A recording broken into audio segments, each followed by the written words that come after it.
Even though. That's true. Oh man. Hey y'all, we live, we back. Oh shit. What up, Glenn? See, man, I fucks with Glenn, dog. The show's not even started, and my man's already asking for them likes. I fucks with Glenn. That's why you got Ese the puta sí me llega, man. Ese puta sí me llega. That's why he has. That's why he's a mod in the fucking chat because he does shit like that, and I fucks with it. Thank you very much. That's for like Spanish people too, Doug. So yeah. happy. He's like Myrna. Oh, let's not go there. Let's not go there yet. Yo, what's up? You guys seen testing today? F1 testing? Yes, sir. Yeah, I did. Really? In that movie with Sylvester Stallone. George Henry, that Pierre Gasly finished with the fastest time today, and that shit got me hyped. You know who's 2 and 3? Who? Ferrari. Leclerc and Sainz. Let's go, baby. I'm telling you that Reminds me every time I say Ferrari boys, reminds me of Gucci and Walker, dog. Yeah, there you go, dog. That's fucking exactly what I'm talking about. Yeah, but it's preseason, man. Hey, listen, if there's something that we say on this pod, don't worry about preseason. Let me add to this, dog. What's up? It's okay to like more than one driver, dog. It doesn't have to be Hammy, dog, all the time. What do you mean? I gas you up. I know that. I told you, baby. I like Gasly too. I like Checo too. Well, I like a lot of foods. Like I there's not like one driver I just like. I think except Max Verstappen. I don't like. I'm fucking Max. I don't like him, but he don't dislike. He got pussy whatever. That's why. Like I don't like his character one bit, but my man's can drive though. My man's can drive though. Yeah, but he got bitch ways. Fuck that. My man's can drive. Yo, you know what's impressive about Gasly having the fastest lap is that he also did 100+ laps. Right, so like he was out there like a lot, and he did 100+ laps, and got the fucking fastest laps. So like he's gonna be. I mean, he was good last year. I felt he was good last year. I think it's gonna be interesting to see where fucking. Huh? I know he won a race 2 seasons. Yeah. Did he win one last? No, he won one last season. I hope Yuki has a better season too. I think everyone's gonna have a better. Is this a season where finally everyone's like on even playing ground? Yeah, not even, but it's the new cars. It's the new cars though. Like, and they're gonna be slower, so they're gonna be slow, but the aerodynamics is supposed to help them out to overtake. So they're gonna be closer together, but with the ability to overtake. We'll see. And listen, Drive to Survive comes out at midnight. What comes out? Oh, Drive to Survive comes out today. Yeah, you're right. Yeah. Oh, I'm about to peep that too. And WWE came out. WWE drops tonight too at midnight. That looks fire. I was watching. Nah, I got shit to do tomorrow. I can't. I'm busy as fuck. But I was watching A9 Skills. I don't know if you guys see it. Follow him on Twitch. Like my man was playing WWE, and that shit looks fun. I'm looking forward to that. We got the GT League, the fucking the Formula G League coming up. You hopping on that, Masa? Probably not. To be honest, why not? Too many leagues already, dog, for me. That would be like my third league of video games in general. I got the FFO, then I got pro clubs, and then that shit is just too time consuming for me. That's 3. I got kids. I can't. I'm looking forward to the Formula G League. Like that was fun when we were doing the F1. Looking forward to it too. And then I realized, like, yo, you're gonna have to drop, and I'm not dropping FFO. So we're watching Corner of the Galaxy or not? Nah, we're not watching Corner of the Galaxy. I watch that. I listen to it in the mornings, on Tuesday mornings and Friday mornings. So I don't watch them live. Corner of the Galaxy, they're on right now. Oh, okay. Are they Is the hype real? Yeah. Oops. Good. This room. Is the hype real with Zavaleta, or is it because he's a paisano? We'll talk about that. Yeah, we'll definitely talk about paisano. I'm about to get attacked. I'm guanaco loco. What up, little apple? Yo, see, man, Glenn's on top of it. That's how I'm shoot the questions in Discord. You damn right, Glenn. I love you for that. Man. Yo, can we talk about the Lakers for a second, though? Or Glenn could be a good admin, and if he sees a question anywhere else, he can just grab it and put it on the Discord. You really want to make Glenn go away, huh? Glenn's about to leave, dog. Never come back. Asking him to do too much. Hacerlo bien, si no, no hagas mierda, decía mi tata. I'm gonna do shit, dog. Glenn, you know what I mean? Hey, that's like Maradona. This is ridiculous. What would you say again? Who, me? Say again? Yeah. What'd you say? I missed it. I said Glenn better ask for a raise, dog. You know what I mean? Yo, can we talk about the Lakers for a second? No, let's not. Let's not, dog. What the Yo, fuck? hey, is that a real team right now? Like that didn't really happen, right? I'm bugging out. Damn, bro, I'm sad as fuck because I was really hyped for Russell Westbrook. I've been wanting Westbrook at the Lakers for. I'm only Same. focused on the Dodgers right now, to be honest with you. So it's all good. I'm focused on the Dodgers and the Galaxy. I'm still celebrating. What up, perrito? I'm in Super Bowl heaven right now. I'm in football heaven. Let's go, dog. Come on, dog. Richie Cup. I fucks with him. Right now, Richie Cup. For a Cup. few years. Galaxy's trash. We know this. They're gonna. Nah, Galaxy's not trash. Year, so No, they're not. You fucking stupid. You stupid as shit. We're gonna talk about that. Hey, and the Dodgers. Hey, look, the Dodgers about to sign Freddie Freeman. You heard it here first. Watch. What George Kershaw, said. Are the is the season getting pushed or is it gonna start at regular time? Well, what got pushed already 2 weeks. They start on the 8th. They start April 8th, and then a home opener for Dodgers here is the 14th. Okay. All right. What fucks with that? Yeah, the Rams though, dog. Like I'm not a Rams fan. I'm not. You know, what I mean, I fucks with them though because they're from LA, so I fucks with them. But I'm not a fan by no means. But after what fucking Cup did for me in my fantasy season, though, I was rooting for him. My ass, I was just fucking. Yeah, Murphy's a shit for not giving it to me at the beginning of the year. Yeah, I suck my ass, dog. I got my championship, dog. Really? I got my belt back. I got my belt back, baby. Like that? I thought you were into that. You know what I mean? Yeah, I was trying to offend. That's what I feel like. That. My trade work after my season was over. Like, is that what I need for Cup? I didn't know that was on the table. Say less. Say less. I do a lot of these for Cup. Hell yeah, dog. Honorary DVB Chris Jeezy in the chat. What's up, dog? What's up, dog? Hey, what is DVB? The Verga Boys. The Verga Boys. Oh, chulada. That was him. Yeah. Hey, who was it? They pointed there. I'm like, yep, that makes sense. There's Verga Boys. Okay. Oh, it's them? Okay, I know who they are. How about them boys? Dog? Come on, they trash. They stay trash. How about them? They stay trash. They stay trash. I don't want to go down this football thing because then I'm gonna go on a rant about how not yet. Trash. That's the story. I'm not gonna. A lot of you guys. No, not me. Who? Not me. Hell no. Who? Everyone who's from LA and is not supporting the Rams. Yeah, I don't fuck with the Rams. I mean, I fuck with the Rams from a distance though, but. Yeah, you know what I mean. I let my kids support the Rams, dog, because they were born into it. But me, those motherfuckers were irrelevant when I was here. Don't fucking matter. Hey, Nelson, that's how you're a Falcon, though, right? That was my argument. That's how you're a Falcon, Nelson. I started watching football because of Mike Vick, dog. So I'm gonna stay loyal to the Falcons, baby. Es que a ti no te gustan los chuchos, por eso, puta. I'm a Los Angeles Raiders fan, dog. Hey Nelson, you're welcome anytime, dog. But I know you're working for the G's now, so I know you can't say much. I mean, you want to come in here and be a mute, I'm more than happy to make space for you, dog. Just look good. You know what I mean? It takes notes in his suit.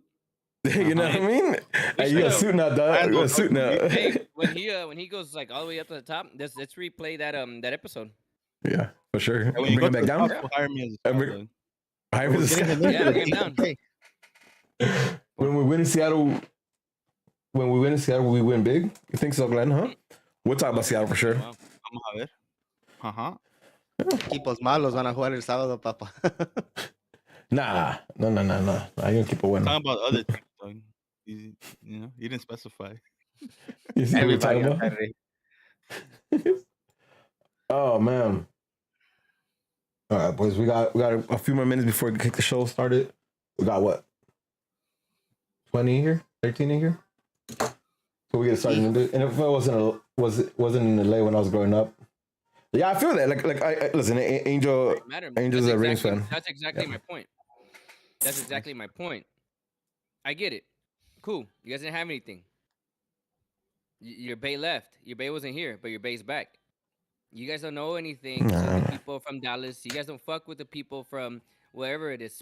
Especially the people that fuck with the teams from Boston and the fuck with the teams from the Bay Area. That. Listen, even Dallas, I'll let it slide. Fuck it. You know what? Whatever. Fine. Whatever. Stupid. Because there is no rivalry between LA and Dallas, Philadelphia, you name it. But out of all San Antonio, cities, really? No. Yeah, the Spurs. Yeah. It was a little stint. It was a little stint. Come on. That's Oh, bit. come All right. on, All right, man. keep going. How you gonna choose and pick and choose who you? We'll go 20 years. Keep going. Whatever. Keep going. 20 years. But even then, San Antonio doesn't have a team, right? A football team. So what I'm getting at is you have nothing there. But of all the teams you can pick, you're gonna go with the biggest rivals. How are you gonna be a team supporter from Boston and a supporter from San Francisco? It's I don't know. I don't get it.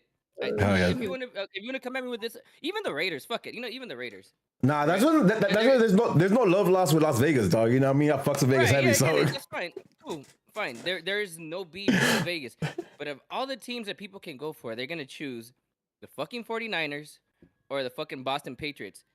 People think. How are you guys gonna wear San Francisco 49ers hats and then switch to fucking LA hats? because it's not that serious for a lot of people, though. You know what I mean? It's not that serious for a lot of people. It's not that deep for a lot of people. Then don't be going at people. Oh, you were even a fan before. That part. Were you even a fan before? That part. Then shut the fuck up. Stay in your fucking lane, you stupid ass. Hey, what you think about Chargers fans, dog? Hey, what you think about Chargers fans, dog? Anyways, I've been a Rams fan since forever, so. Hey, talk to me about. Spreading lies, but okay. Talk to me about Chargers, though. How you feel about the Chargers? I got Chargers lies. on the chat. Keep going. Solid team. Well, the Chargers, like personally, not the players, but personally of the Chargers and Charger fans. Oh, me? Oh yeah, I'm trying to egg you on. What you mean? If you jump on the Chargers, cool. It is what it is. You know what that is? That's the LA team. Cool, fuck it. That's what it is. But you're just LAFC, in my opinion. But whatever. You know? Because they're the irrelevant team of LA. That's hilarious. Like Clippers. That's true. I'm not gonna deny that. Yeah.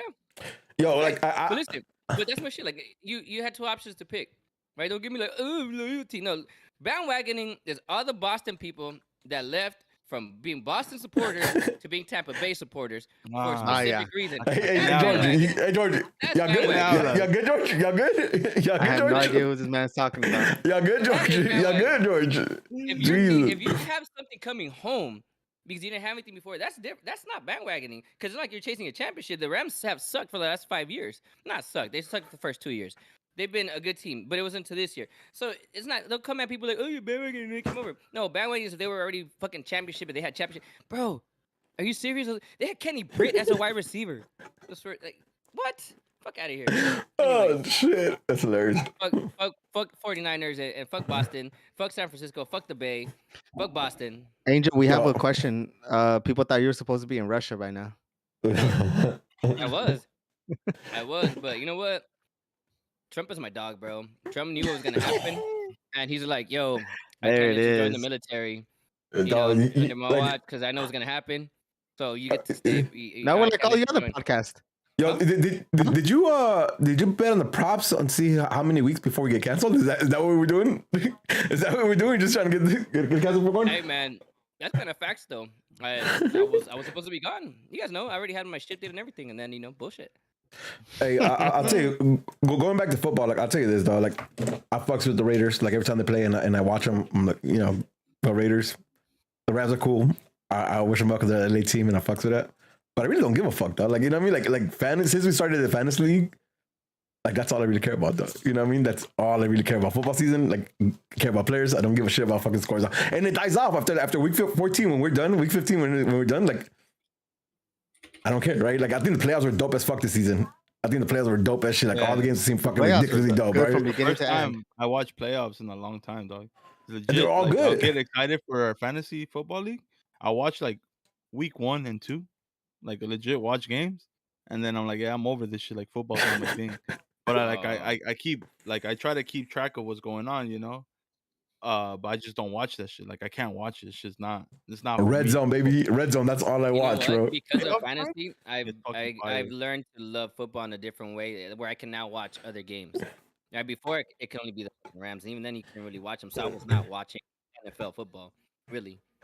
Yeah, like I'm looking at defensive matchups and shit. You know what I mean? Like I care that much. You know what I mean? Like I'm looking at defensive matchups and shit. Let's see where we're at. All right, boys, we're about to get this shit started.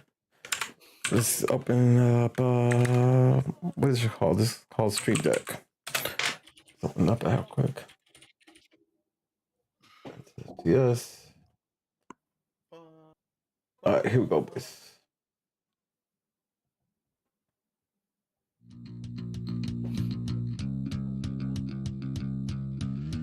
Yo, what up? And welcome to another episode of Straight from the Stands, an unapologetic, unofficial LA Galaxy podcast, hosted by 4 my supporters who bring you their thoughts and views on everything related to LA Galaxy, straight from the stands. I am your co-host Smarts, alongside the always angry Angel, his counterpart level-headed George, and the man with the facts, Masa.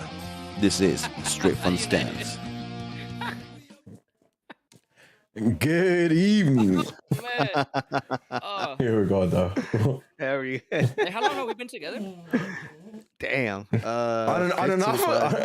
I don't know. Yeah, but we've been together. Yeah, I mean, 'cause look at that. That response was wow. Crazy. It's a unifying voice right there. Yeah. Yeah, dog. Yeah. All right, man. Yo, this is a bad way to start. Like, all right, step away from the chat for a second. For yourself, Good that evening. shit What's was up? Amazing. For audio listeners, You guys should tune into the chat. You guys would understand exactly what we're talking That's about their right now. fault, not mine. Yep. Good evening. What up, fellas? How we doing? How we doing tonight? How we doing with this beautiful Thursday night? Y'all getting used to Thursday? Y'all getting used to Nah, Thursday? not at all. Not at Nah. all. Thursday's cake. Not at all. I Yeah. feel like Thursday's better than Mondays. For sure. Really? Yeah.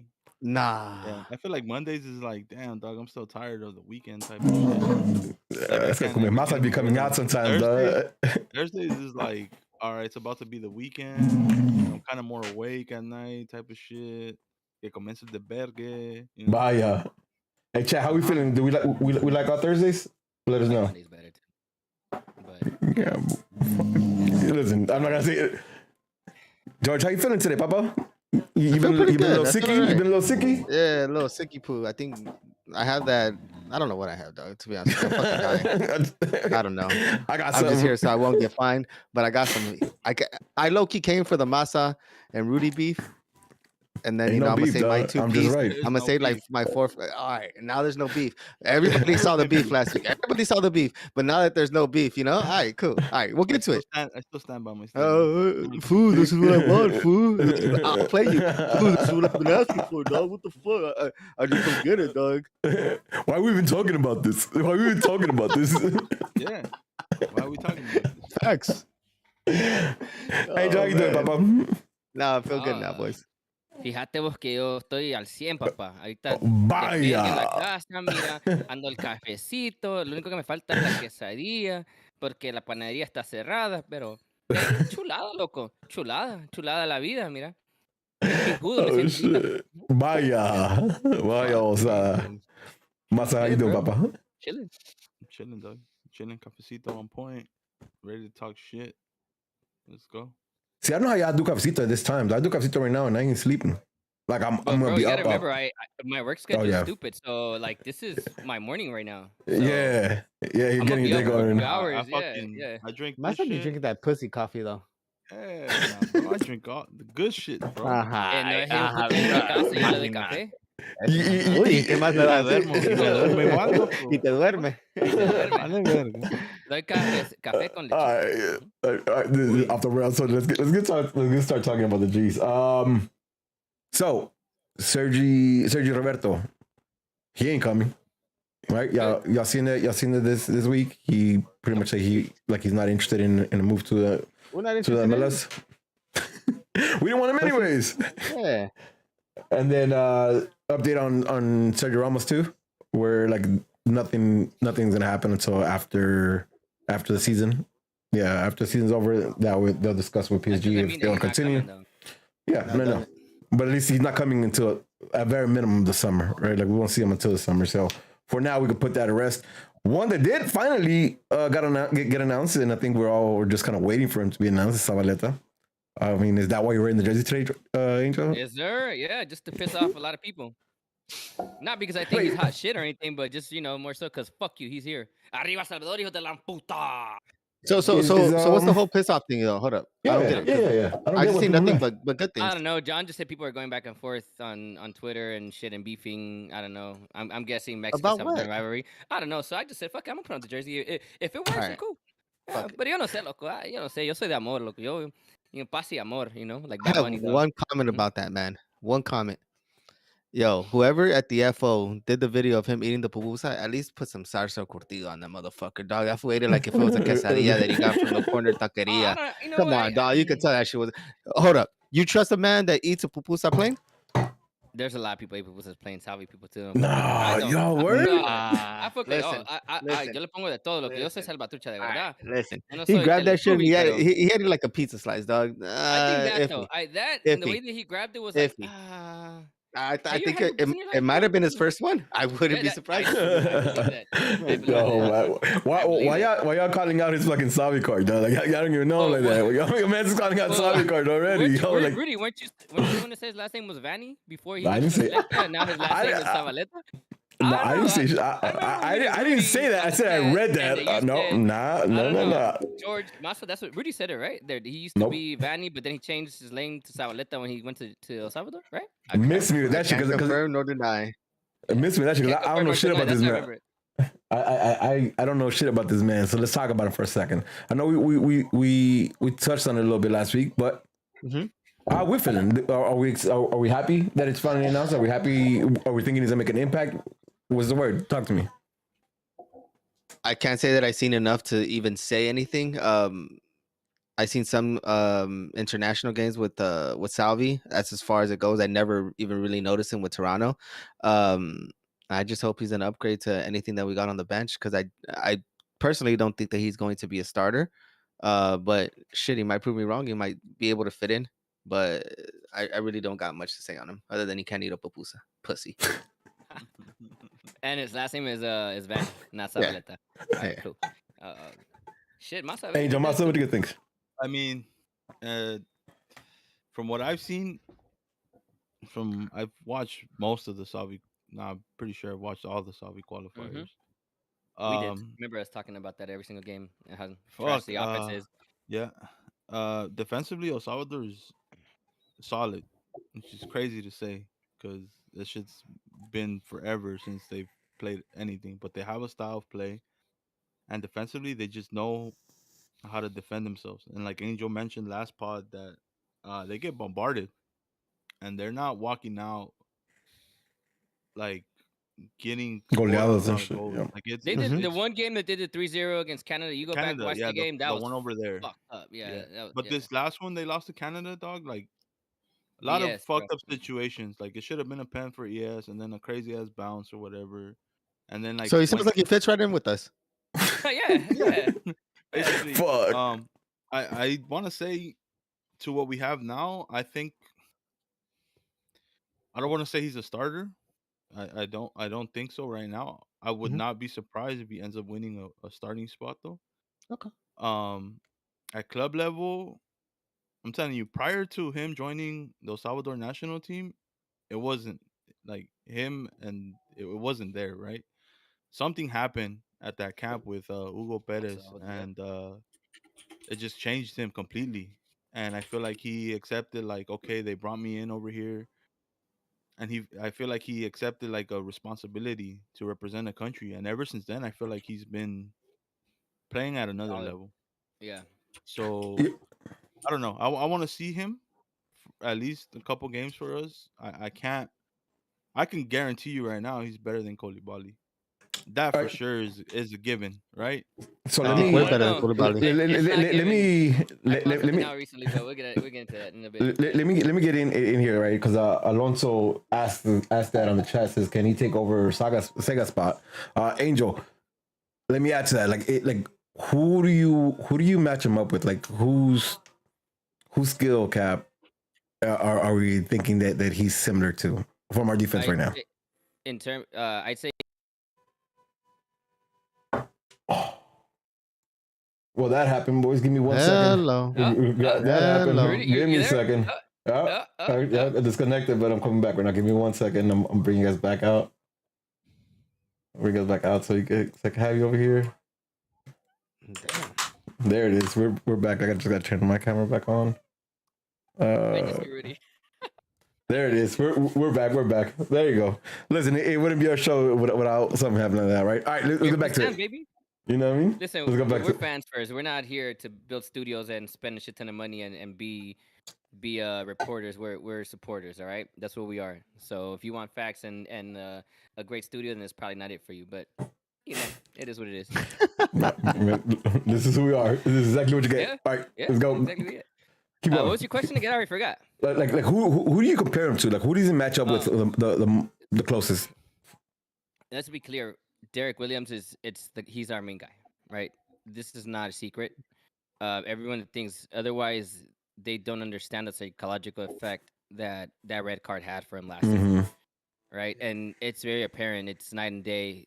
Maybe not night and day, but definitely like night and evening. I mean, sorry, noticeable for sure. Sorry, yeah, morning and evening, right? It didn't go fully night, but it was definitely big difference between when he first came in with that energy and solid to what happened after, right? Aggressiveness.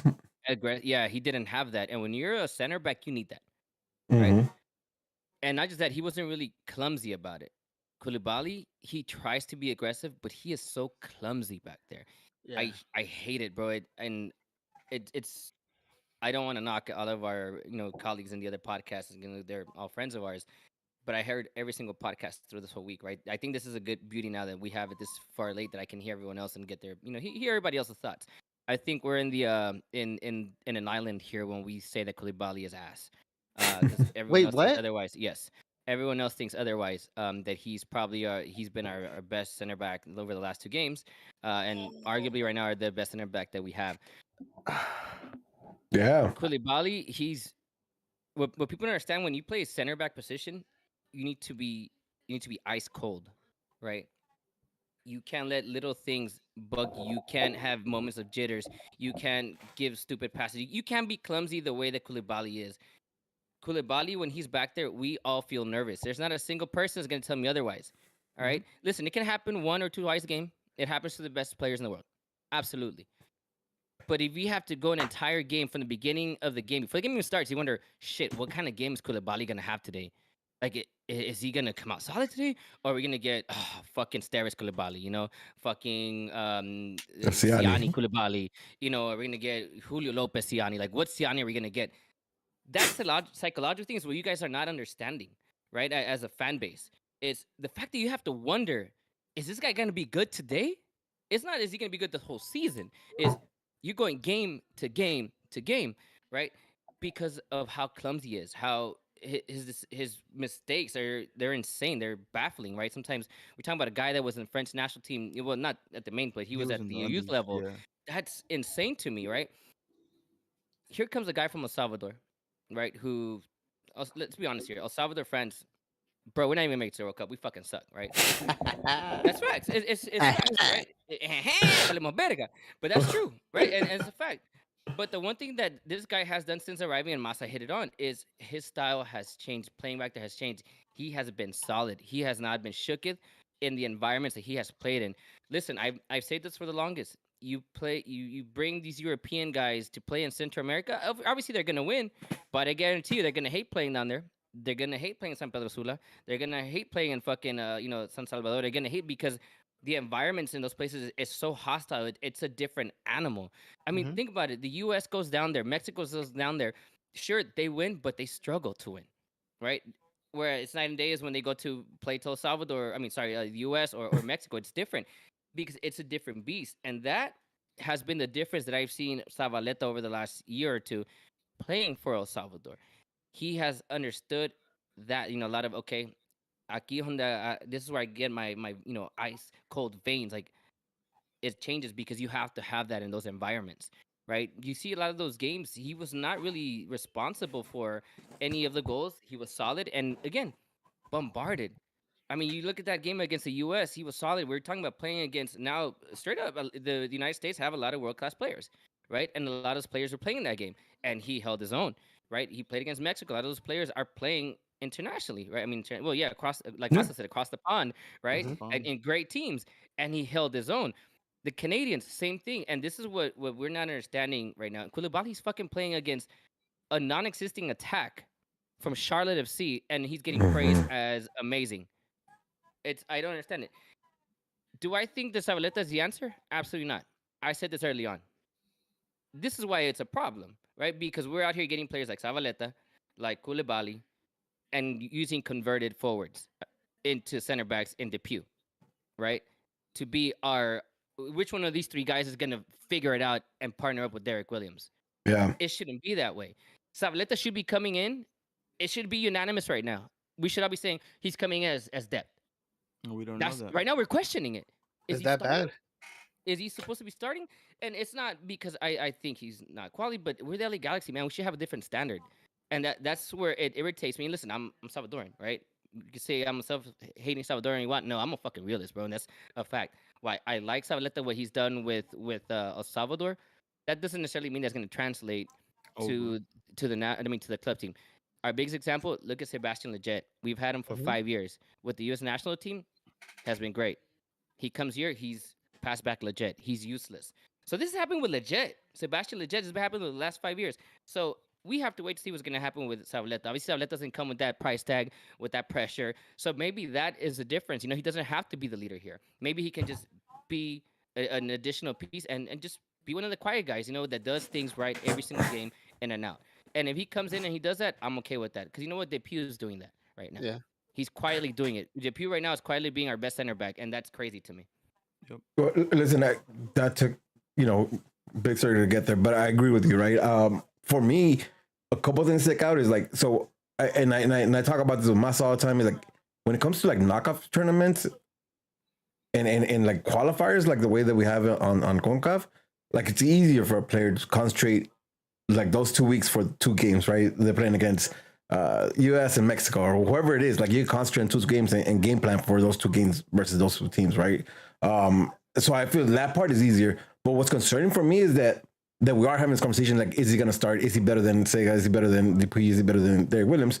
For a guy who was a free agent and nobody else had picked him up, right? I don't know if that's because he didn't want to go anywhere else because he knew like he had a chance at the Galaxy or what the situation was. But at the end of the day, like he was out of contract and he wasn't picked up, and we're like week 2 of the season and he just got signed. Like that's like, to me, like it's hard for me to get excited for something like that because, again, like this is a player who was available and nobody else really looked at him to bring him in, right? Did you guys hear the presser?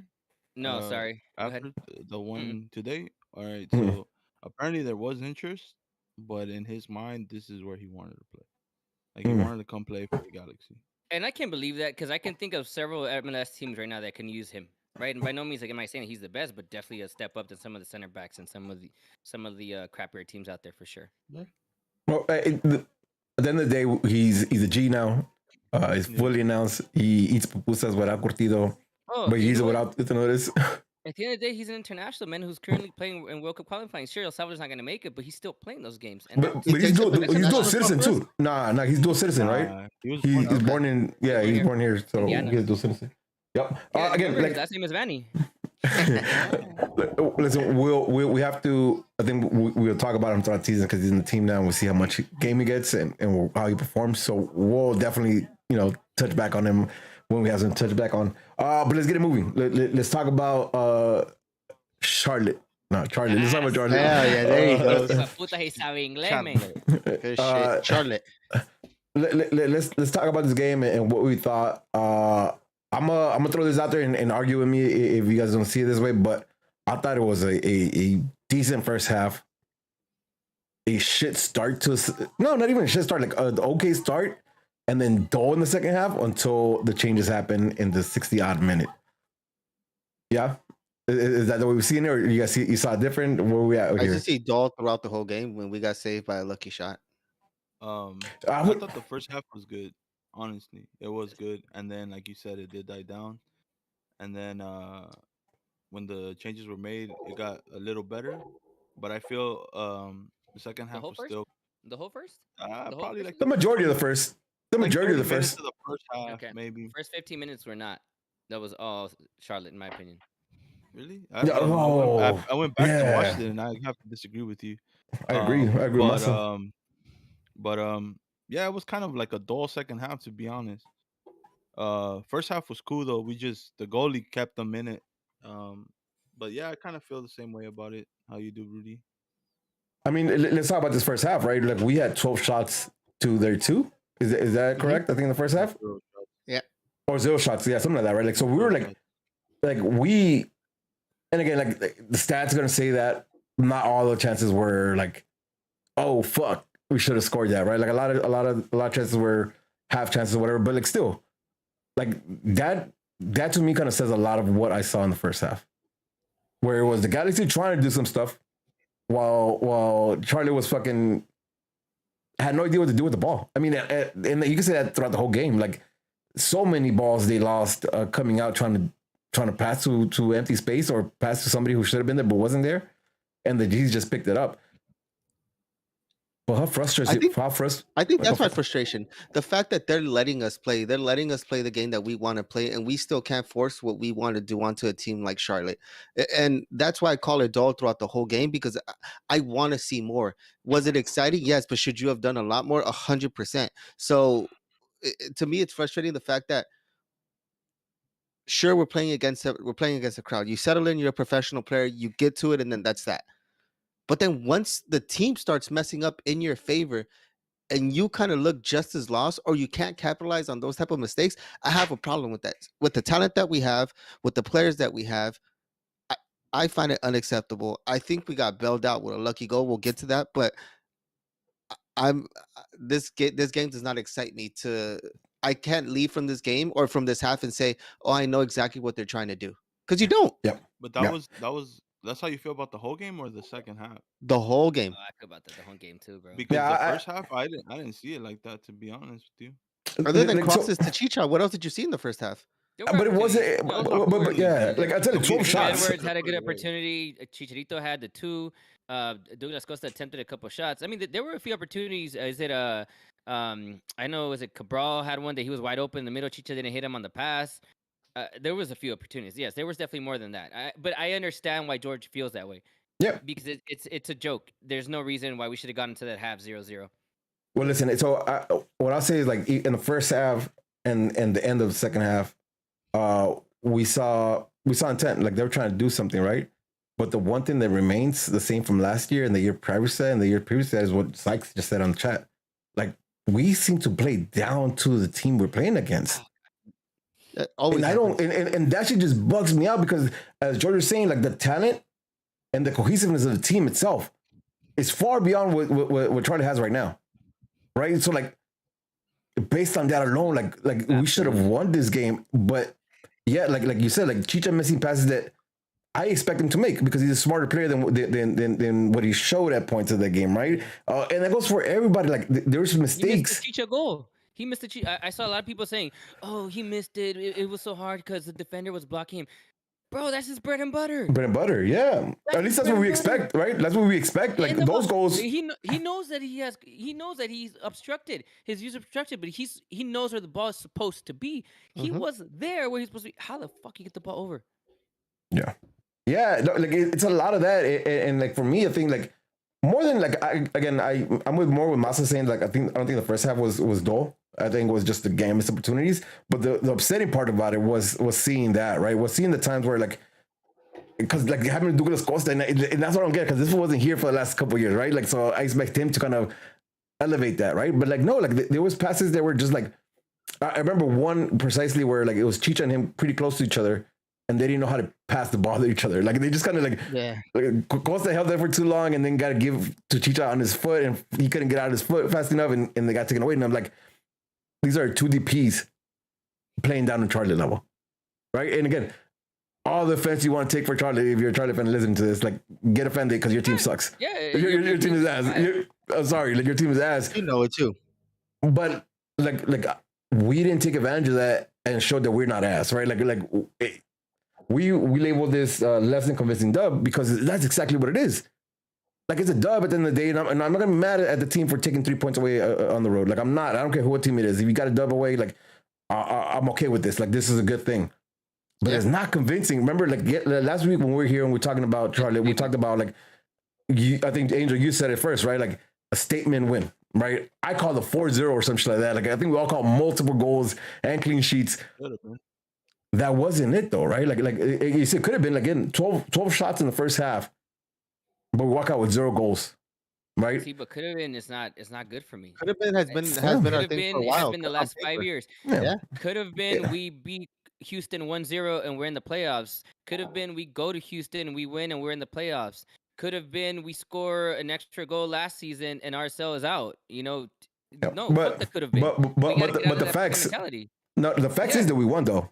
The fact is that we won, right? Like, so we could be not happy about the performance, but we shouldn't be mad at the result because we won. Like, you know what I mean? Again, it took a wonder shot, or George called it a lucky shot.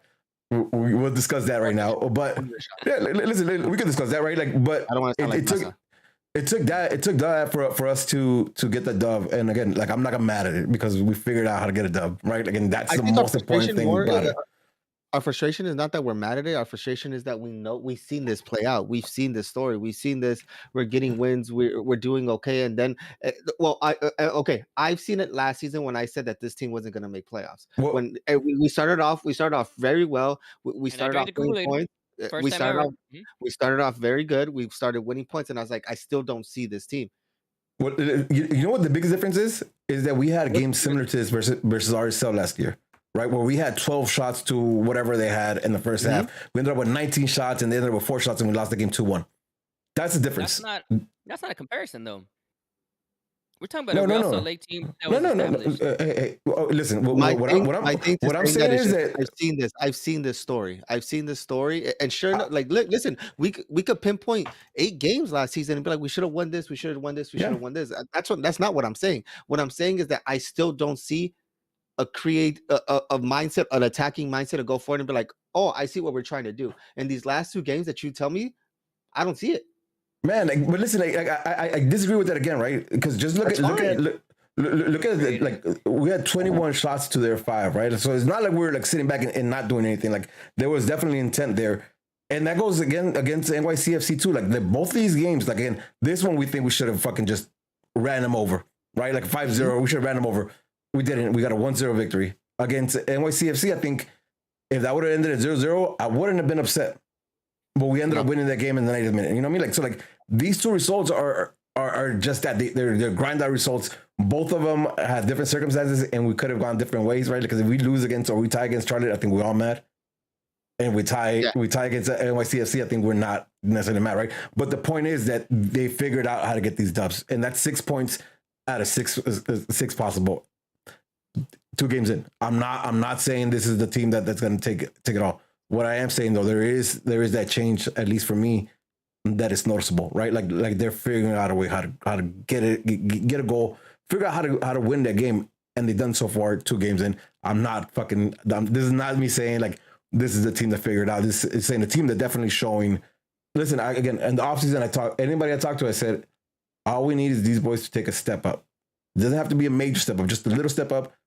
And we'll make playoffs, and then we'll figure it out from there, right? Like very minimum right now, and it sucks to say because I'm a Galaxy fan, is to make playoffs. What's the step up right now? Enlighten me, because to me, like George said, last season was the same. We started the first 2 games with wins, and we actually scored more goals. Sure, we conceded more, but the goal differential was the same. Yeah. Well, let me tell you what, for me, what it is the cohesiveness of the team, right? The cohesiveness of the team, because again, Charlie being trash. Still didn't necessarily shake the Galaxy, rarely at all, right? The commitment that I see from like all the players, are moving together. They're pressing, they're recovering, they're doing that, and that to me is why we got these 2 results. Not necessarily because of like tactics or anything like that. It's more of the grind, and I don't think that we've had that grind in the last like 5-6 years. That I agree 100%. I'm not mad at the grind. I can never be mad at you finding a way to get a result. But you shouldn't be having to struggle against this team. Yeah, again, that's listen, and that's what I'm saying. Less than convincing. This is less than convincing than what we expected, right? Because we all called a multiple goal lead victory, right? Like we all thought we were gonna smash them, and we didn't. Is there anybody stood out in the first half or before the substitutions for you in this game? Anybody at all who was outstanding? Which again, I have a player. Yeah. Let's hear it. Mark Delgado. Yeah. Oh, okay. Yeah. You came around. Yeah, because I thought hardly about what you said last week, and I heard a pod again. I heard all the podcasts again, and no one was really down on Mark. No one was super high on Mark. You had a couple that were like, hey, he stood out, obviously, but you were the one that's, to me, from everyone that I've heard so far, has been high on that horse, right? No. And like I said last week, honestly, my only real knock last week was Koulibaly, right? The rest of it is we're just trying to to nitpick, for the picks, right? Clickbait bitches, right? But Obviously, I said, you know what? Let me step back. Let me focus a bit more on the broader pictures. Let me get some, a little bit of that Rudy in here. Let me focus on this guy real quick, and I did. I made an effort because I already know where Listen's gonna give me. Although I don't think he had a great game. Didn't have a bad game. I just don't think he had a great game. I think he's had better games for sure for us. I think that's why he came out. Well, no, actually, I think he came out for other reasons, but that we'll get to that when we get to that. But I didn't see anything bad from Mark. He was the one to me that seemed to be recovering the balls the most. George mentioned it earlier that Charlotte kept giving up the ball in the middle. Sometimes in their attacking third, where Mark was there, he'd recover, he'd give good decisions. Everything that he did, in my opinion, it's stuff that you're not going to see in the stat lines, right? You're not. You're not going to see him on whoever you use for your ratings. He's not going to come up there as 9.37 to 1, right? No, you're not going to see that. You're not going to see that. Yeah, whatever those stupid ratings are, right? You're not going to see that. Watch the game, and you'll see the work that he does off the field. He reminded me, and this is I don't want anyone saying, "Oh shit, here we go," but his work ethic gives me vibes of Luka Modric vibes, right? In terms of his work ethic for the team. I get that Luka Modric is number 10, and he's a creative. I get that. That's not what I'm getting at. What I'm getting at is that sometimes Luka Modric goes unnoticed in Real Madrid. Obviously, he's noticed he's playing for Real Madrid, but his work is not going to be on the stat sheet, right? He's not going to be the one scoring the 3 goals for Benzema. He's not going to be. He does a lot of the dirty work a lot of times, right? Yeah, and not even the assist, right? Because he opens it up for for the player to give that assist. Yeah, yeah, and he gave me some of those vibes today. Now, obviously, we're talking about Mark because he's a lot of times you did see him push up a little bit. Now, obviously, he stays a bit more in a holding position. I kind of noticed that he was very in line as a double pivot with Ellison. But I saw what I meant to say is that he was all over the field, right? Yeah. He wasn't just in that position, and when he wasn't he wasn't reckless where he was over the field. He wasn't a headless chicken all over the field. He was in the right positions in smart places to be. Now, does that mean that he's going to be the game changer for the rest of the year? I don't know. But what I do want to say is that to me he stood out this game because he was doing a lot of the work that we needed to be done to move from our back line to the offense. The problem is that we couldn't create in the attack. Well, we created, but we couldn't put him in the back. Couldn't put him away. Whatever Rudy was saying, whatever you're saying, that's the point. But Mark, in his role, he was doing all that right. And obviously, it helps that Charlotte doesn't have shit, right, going forward.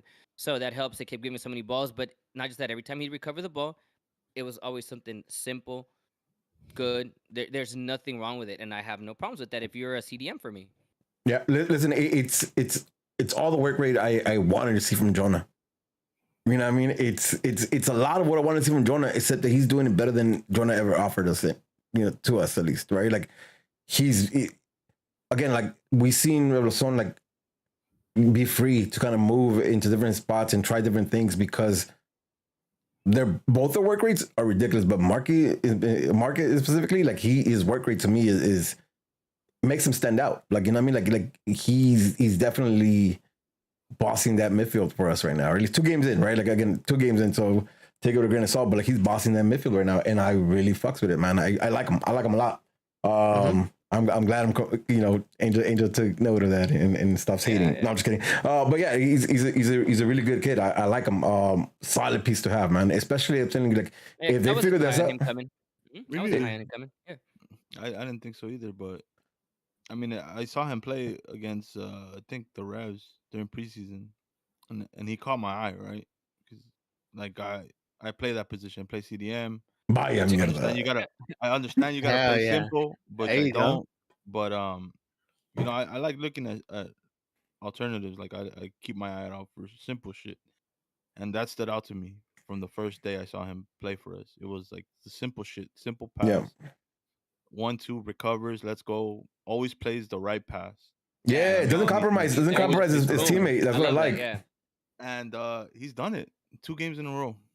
2 games in a row, and I said it last week. So far so good, and I hope it's that all season because if he gives us that all season, I mean, what more can you ask for from a number 8? Yeah, and the fact that like if both these people, both of Revolucion and Marcus stay healthy, and they can continue to grow that partnership and understand like their movement together, like I think that's gonna be a really solid midfield, man. Last season I said I think this season Revolucion could be like the midfielder of the year, but I think that pairing could be the pairing of the year. You know what I mean? If they figure it out and really become clutch, I think they could really do something. Fuck it. And Junie and Salva, there we go. Yeah. That type of thing, right? Like, because you remember, like, it was sometimes it was Junie like up there taking shots from outside the box, and sometimes it was Sada was creating up top and Junie like dropping in. Like, so that formula has worked for us before. I think we're still gonna rely a lot on our wings and our strikers to create and finish stuff for it to look better. How about you, George or Masa? Anybody else stick out to you guys in this match? No, I agree with Angel as far as Mark Delgado, but he's just one of those players that you don't see his work ethic and his work effort on the stat sheet. Fantastic. Masa would come on here and say this maybe once or twice about Jonah every other 10 games. Mm-hmm. We've said it back to back about Marky, and I'm straight with it. No knock to Masa and Jonah, but I'm saying that it was very inconsistent when it came from Jonah. He might be having a good day, he might be having a bad day, he might be limping halfway of the game, and I see none of that from him. Well, that was the thing, though, right? Because like when Jonah came in, I think we all expected to see something similar to what Mark was doing, and then it wasn't there this jump. So we said like, okay, game fitness, and then it was injuries, and then it was whatever variable you want to put in there. Like it never got to that point. Mark just came in here like again, super low key signing, and from the jump, DP tag. Yeah, and right? from the jump, like same value right now. Yeah, and from the jump, like to me, like I've been impressed with him. Is what I like. Is what I like to see. Let's move on a little forward. We see Victor get take a knock, right? And when that happens, I thought he was out like from the jump. I think me and George were watching it together, and I was like, yo, that's it. You know what I mean? That's a wrap from the jump. He continued a little bit, and then takes another knock, and that was it, right? The changes for Sasha. Yeah. I changed it with Sasha, and I told George like, yo, like this says a lot. This says a lot because the pecking order is that. Like you're looking at Vasquez, and then you look at Sasha, right? Especially that game being a game that it was open for you to take advantage if you really wanted to. Like Charlie was going to give you the space and the opportunities to take advantage of it. But Vanny's first thought is to bring in Sasha. Like to me, like that said a lot to me of where Efra stands in the team, right? At least initially. Really? And, yeah, because to me, like I agree, 100%. I would have expected Efra to come in. And to me, that just says that Vanny stuck to his ways. He doesn't want to play players out of their position, or he doesn't feel. That's fake news. That's fake news. Because Sasha came in, and Ravelosin goes to camp. So what you're saying right now is, but they're still in that. So meaning that he doesn't want a winger going to the middle. So they're still in the midfield. That's three in the midfield. You could. But is Efra supposed to be our winger? Is he supposed to really be our cam for the future? Efra, well, the way they're playing him has always been winger. I've always said that he should be a cam. Well, he comes in to cam. Yeah, sometimes from time. Like, so I think he ends up that moment. Ravelosin plays cam, and supposedly, I don't know if you guys noticed during preseason, they said that they had ran that with him playing at the cam position a couple times. So I think they tried it out. Yeah, and this might be a me thing, like where like I see him as a cam so much that I forget that like he gets deployed out wide like often as well, right? So again, when I see this, I'm like, yo, like Efra's down in the pecking order, right? Because you know what? I didn't even notice that the song moved up and Sasha came into midfield. Like I didn't notice that. I thought he came into attacking, but either way though, like right, like whether it's him going, taking Revelosin's spot deeper and having him Revelosin go up, I still expect fucking Efra to come in for Vasquez when he's down. It doesn't happen. Sasha comes in, Revelosin goes up. Apparently, like not much changes with that though. Like not a lot like happens, right? Like I think it's dull, right? Because at that point we were already dull. I think we had a few chances in the beginning. Wait, you don't agree with me? No, with the change. Yeah, I think Vasquez coming out was where our attack died. Really, I think we were not creative from that. And you know what? Who pointed out the most? And at some point throughout the week, from all the stuff that we posted, it was Anthony Arazo. And I watched the game again, and he was right. Yeah, he was right, dude. I had to watch the game again. I saw the first half, saw the second half, and it's noticeable 100% when Vasquez comes out in that second half. Our creativity's gone. It dies. It's completely gone, and that's why I think may have been Rudy or one of you guys mentioned earlier that second half we looked dull until the changes happened, right? Yeah. And it wasn't even until the changes. It wasn't until Efra and my boy came in. Sangre de zero. Yep, that's when the difference. That's when the spark came in. Because before that, even with Sasha coming in, there was no spark. Yo, like it turned into a really ugly game, like a really ugly game because Charlie had no idea what the fuck they wanted to do, and they were just losing the ball, and then we'll pick up the ball and go forward with no fucking idea what to do either. Like, you know what I mean? Like, Revolution wasn't the anchor to kind of guide the team forward, right? Like, it seemed like it was lost. That takes us up to the 70th minute when we do see Sam Grazier come in for Kevin Cabral and Efra come in for Revelación. Here, question actually from the chat really quick because it's relevant right now. Yeah. David, I'm guessing it's David Aruna, our buddy over there from Elizar House. Yeah, Elizar House. Yeah, he's one of the ones that I have beef with right now. But that's a different story. He's the one asking, Efra and Costa, have they ever been on the field together? I really don't recall at the top of my head. Have they been on the field at the same time? Well, they were in the field when he came in right now. Yeah. Okay. Like, last game. Yeah. Like he Efra comes in the 70th. Efra comes in the 70th, and Costa leaves in the 86th minute. At least from who scored the information. Here, let me say this, right? We had 12 shots in the first half. 12 shots in the first half. I don't you know what I mean, like I don't know how many before Efra comes in, but I know when Efra comes in, including his goal, he's a creator of 4 clear chances in 20 minutes, right? Yep. We talked about this last week, and let's go into Efra right now. We talked about Efra last week, and I've told you, like, I'm a stan, right? Like, I'm big on Efra. I like Efra. I want Efra to be that guy. I also think, like, I walked that back a few steps because I don't think he's going to be the guy we'll bank on to move to a different team in Europe and be the star. I don't think he's that, but I think he's a really good player, and I want to see him explode. Yo, the vision my guy showed from the jump, right? Like listen, Grandsier's he puts a ball in for Grandier and leaves him pretty much one-on-one, like with mass space to move, right? And it wasn't nothing slick. It was just the fact that he's left-footed, so the guy covered his right and gave him the alleyway to just to put that pass, and he cut the defense in half, puts him on, right? He has the second one where it's lobbed, still Grandier, and puts him in a position like from the opposite, right? And then you have the wonder goal. Like, please, like I forgot about the one he crossed over to Chicho. Chicharito. Yeah, he lobbed. Oh yeah. The Chicho should have put that away. Yep. He should have put that away. He was gonna eat shit though, but he should put it away. Fuck that. No, put your body in it. No, what the fuck? Yeah. Yo, He was great. That's why he didn't score it. He went up with his legs and he tried to pull out. Yeah, I don't know what he said, dude. Like, yeah. He tried to do something. It's like George, you guys remember George Headering? Duck, you duck and then jump. Listen. Bitch, I know you ain't laughing, Masa. I see somebody I go know high on your ass. Yeah, dog. I know. You know what I'm talking about, dog. I see the body. I see somebody Cristiano Ronaldo him. Listen, we're gonna talk about some shit. We all got some dirt, all right? Angels of the Ear scored their own goal. I have plenty of bloopers. Like bangers though. Hey, my own goals are bangers though.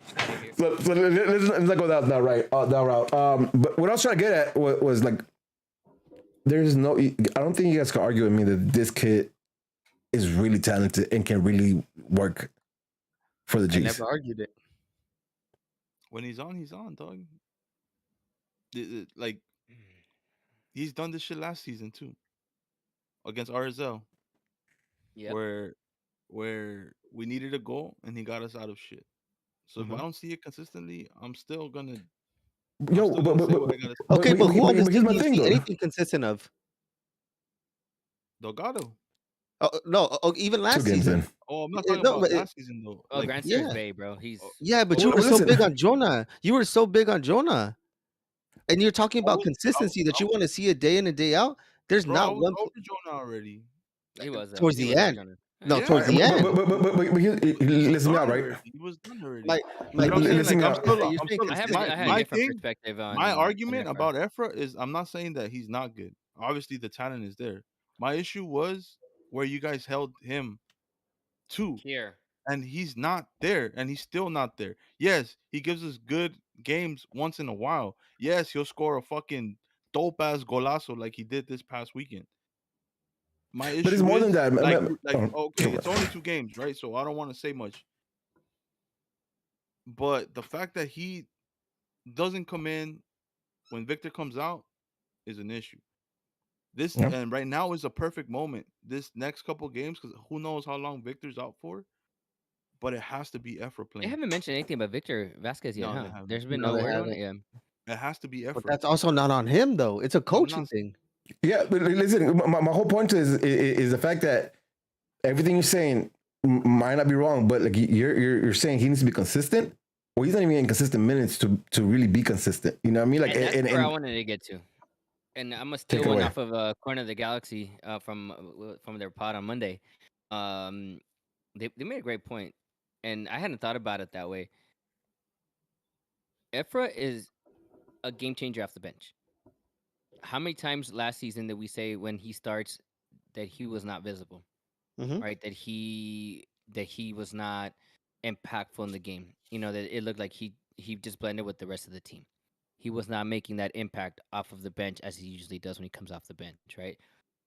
I think it was Baxter, bro, believe it or not, who mentioned this, and I was like, yo, you giving Baxter credit right now? Yo, somebody clip this. I need this in clip, dog. What's going on our TikTok, dog? We're creating a TikTok just to put this up, dog. His assessment of can he play 90 minutes at a high level, right? Is he going to end up being branded this kid that can give you these moments, but off the bench, he's going to be a bench player, you know, a game changer off the bench? Is that going to be his stigma for the future, right? Is that going to stick with him forever? Like, I'm good, but as a game changer off the bench, you know, I'm your sixth player of the year type of player, you know. But if you start me from the beginning, I'm irrelevant. I'm useless. You know, maybe not useless. That's a little harsh, but maybe he probably doesn't know how to manage his game time, his full 90, how to manage himself, how to manage his energy. Because let's be honest with you, to me, he's still looking like a big boy, right? I don't think he has the stamina to survive that entire game. He does. I think he does. I still think he does. I still think he does. And we gotta maybe see it, it's right? my eyes. I don't know. I mean, I we gotta gotta see see it first and see what's up. Yeah. You gotta touch his belly, see how fluffy he is. Yeah. I need him to take off his shirt right quick. You know, because he keeps it on. Like, take it off one time, but let's see what you have on there. You know. But that's that, and I hadn't realized that, and that's true. Every time that Efra is very impactful, you know, usually when he is his best is when he comes in with 30 minutes. Well, I'm argue this, right? Because one thing I said, it might have been last year, might have been the season before, is that I need him to be more decisive, right? Because my problem with him was that, like, he has a good brain, he understands the game, he has good vision, but a lot of times he's not decisive, and like he'll like not 2 seasons ago, and then we praised him the year before that because he was actually taking those risks, he was taking those chances, which when we saw these passes that we saw this last game. So that's what I'm saying, right? Like, so like we have been like I've been liking it because I've seen progression, and he'll have one or two like dope things that he does, and I'm like, yeah, like that's what I want to see more of, right?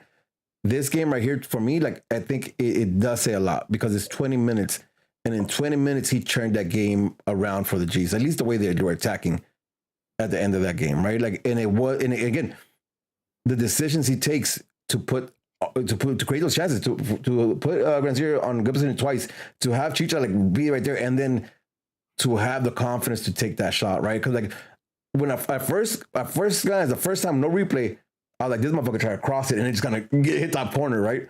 On the replay though, you see him look at the keep, look down, rip that bitch across. And that's a fucking shot, and that's a well placed shot. That's a fucking listen. If that's in Europe, dun-dun-dun, dun-dun-dun, you know what I mean? It's top 10 everywhere, bro. You know what I mean? Because that's a fucking heat, bro. Like, yeah, from left to right, top beans.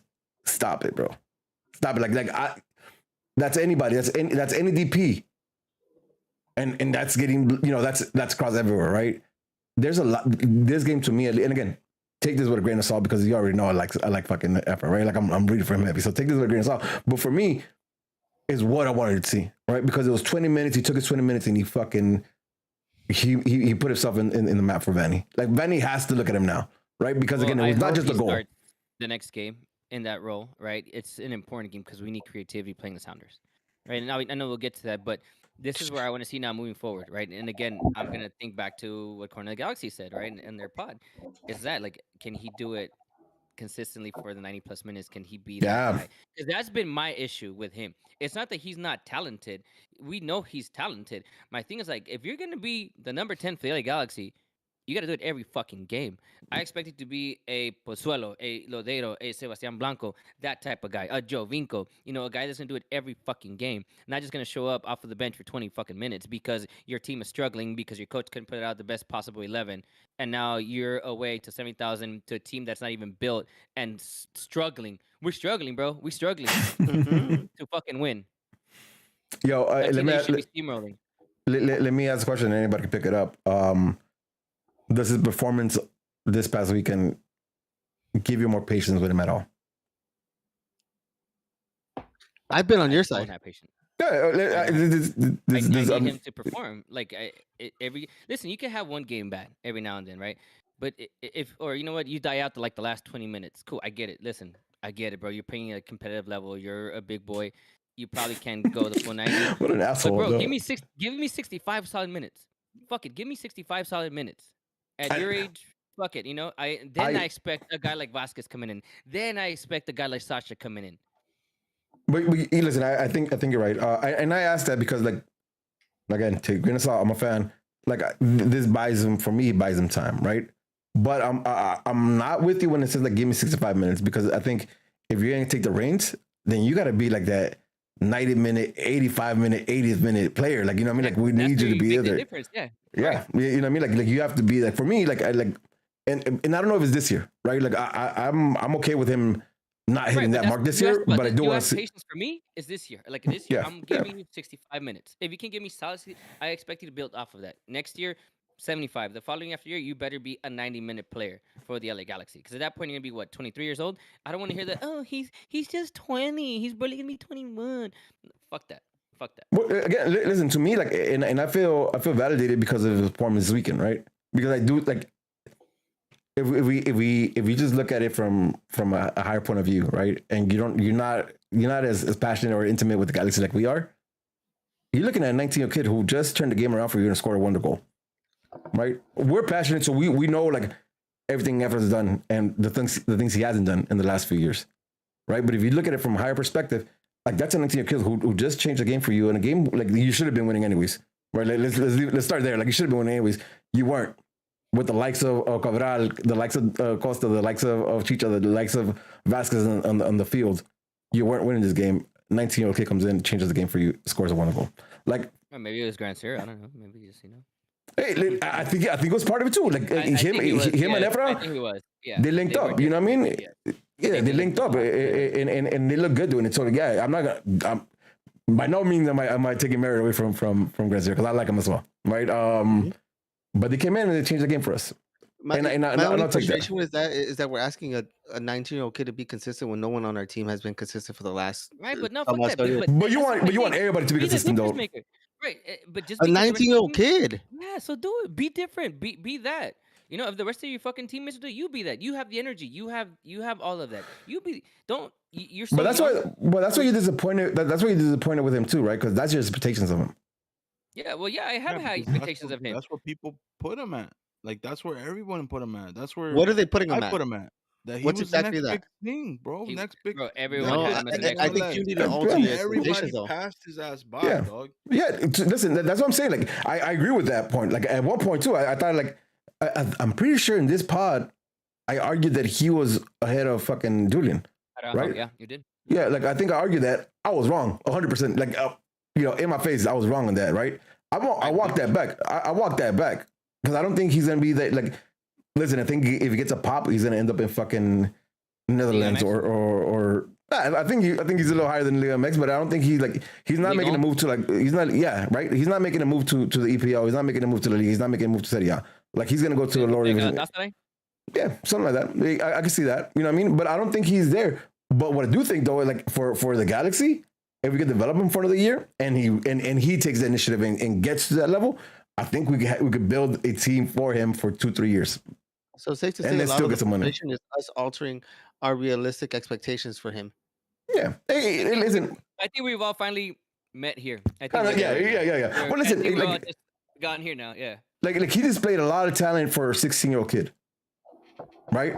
And if he would have had a pop at 16, I think we could have been there, but he didn't, right? And I think like that first year he regressed, and he's building back up to it, and we'll see. Again, for me, I am super happy with the performance on Saturday, because I feel like he changed the game for us, right? And it's what I want to see from him. A little bit on Masa's point, like that's what I want to see, fool. Right, like that's what I wanted to see, and I'm happy to see it. And to your point, Andrew, I think you're 100% right. Because I'm a stan, I have little to like. I'm feeling pretty confident that he's gonna start against Seattle, and he should. And the last couple of years, that's the consistency we got. He's not wrong. That's an accurate statement as fuck. Consistently losing to Houston or RSL and getting eliminated. Mm-hmm. Jesus Christ. Yeah. No, question. So while we're on the effort thing, if he doesn't start the next game, and we'll get to that, who do we start pointing at? What do we say? Oh, that's a Greg Vanley issue, bro. Straight up. And it really depends on the result, right? True. Yeah. Okay, that's fair. I say we get there when that time comes, and we'll see what happens. Listen, like, if he doesn't start and we end up winning like convincingly this time, like are we gonna talk shit? Like we're not, No, big shout out to all you Efra truthers though. Like we've got so much Efra talk over the last week. Does that go? Like Danny Rizzo comes to mind, obviously Rudy and a whole bunch of you guys that are out there, that have been backing him up. Listen, if it turns around, I'm all happy with it because he's our player. Someone screenshot Master's face right now that we're talking about. Yeah, look at that. He looks mad. Shout out Romo, I don't understand what you guys expect from me, dog. It's funny because this shit happens every year, and nothing ever comes from it. So let's hope this is a different year. Again, listen, I'm gonna call you out because it happens every year for the last 5 years. But prior to that, like we seen chips at home. We've seen the team make a lot of runs, so it's not like because this thing has been the last 5 years, last half decade. All right, so relax, calm your tits. Let's go here. Let's wrap up the Charlie game. Huh? Just because this is interesting. John Tierney made an interesting comment to me. Well, interesting comment, and I think this is why we still have to have the podcast about the academy that we have never done. Ever done. Yeah, at some point we'll do it. He says this is why young talent gets driven away from the Galaxy, unrealistic expectations. Then they excel elsewhere. Let me can I answer this? Oh, go ahead. Yeah, I think you're in Los Angeles. I think the expectation of winning championships comes from LA. It's not a specific to the Galaxy thing. If you're a basketball fan, look at the Lakers, look at Kuzma, look at all these players that once they leave, Lonzo Ball. Lonzo Ball. So it's not about it's the expectation of winning. You have that expectation. You're playing in LA. This is such a environment where lots of people want to come play. Lots of people want to come see the stars. So if you can't handle it, then that's on you. It's not an expectation that we put. It's that internal expectations. When you see the fans, when you see everything, when you see that raw love that we have, it's like shit. I have to shout, and some people aren't made for that line. Listen, I think I don't want to dwell on this because this could be an hour conversation by itself, right? And again, we're talking about doing it forever. But my 2 cents on this is that we're not patient enough with our kids. Right, we want to be Dallas and put them and send them away at 15, 16 or whatever, but we haven't done that. So we release players or we just let players go, and then that happens. Okay, and just really quick, because you going there, and this is why we have that conversation. Dallas doesn't play games to win championships; they play their games to win money. I mean, to make money. Yeah. All right, we have different. We want something else. Yeah. Our main team. If I could, Efra would stay in the Galaxy for the rest of his life. If he were that type of player, if he were that guy, fuck that money. I want championships every single year. If Efra can give it to me, then he stays here for the rest of his life. Fuck going anywhere else. That's their problem. My only point to that is like these players might never ever make the Galaxy team, but there's a Galaxy 2 team that we can still develop these players and not kick them out at 16, 17.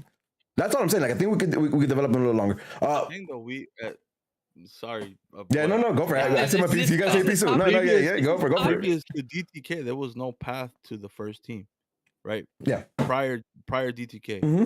So a lot of players left for free, not because there wasn't contracts for them. It was because their agents were like, yo, we can go somewhere else and get paid. You don't have to stay here. Exactly. And we lost a lot of young players because of that. And now not because it wasn't like the option wasn't there. The option was there. Someone told those kids, "Hey man, just dip out," like Cuevas did last season or this season. He dipped out on free. Yep. The option wasn't there. It's just listen. I think that's why it's big for us. And again, I'm moving on. Right, this is the last thing I'm saying. And moving on.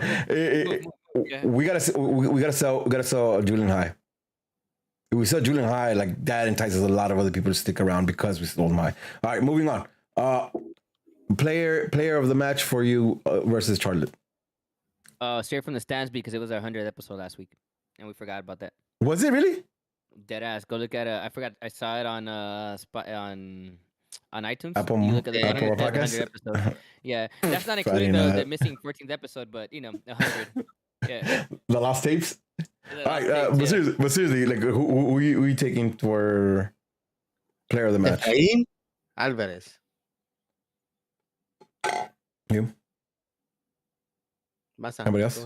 You're next. Anybody? Fuck. It has to be Efra. No one else stands out. So. I mean, he got us 3 points, so it has to be him. That and then, yeah, that's it, bro. No one stood out for me. And Market Delgado. Angel.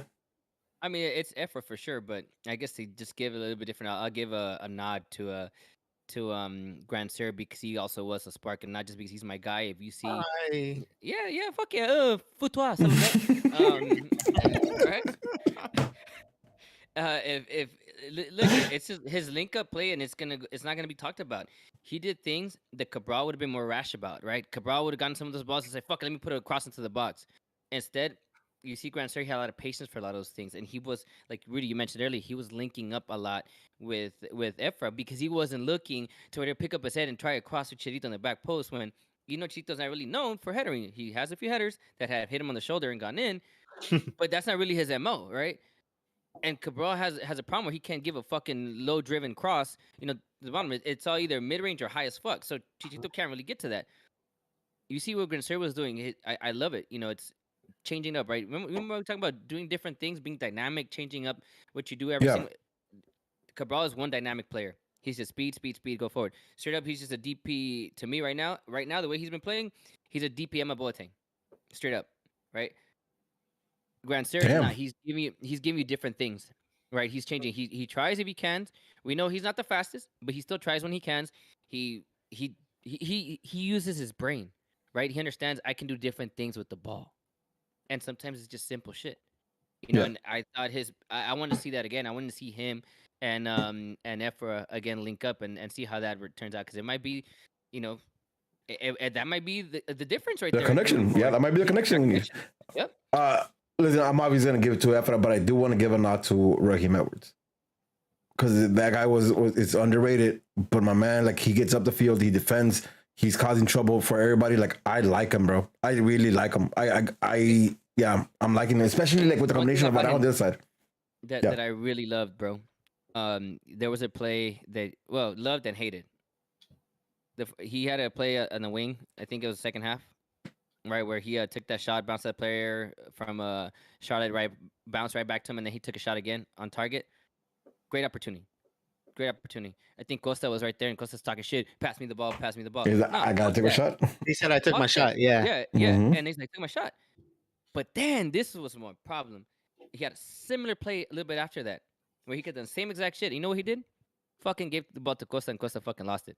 I told Rudy the same thing, and I was like, that exact moment, I told him they got into his head the play before when they told him. I was pissed off because the second option shot was a better opportunity than he would have had.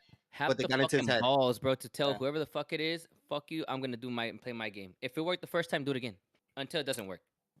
But instead, Moving on, I just want to give him a nod because I think he's a solid ass player, man. He's a good pickup this year.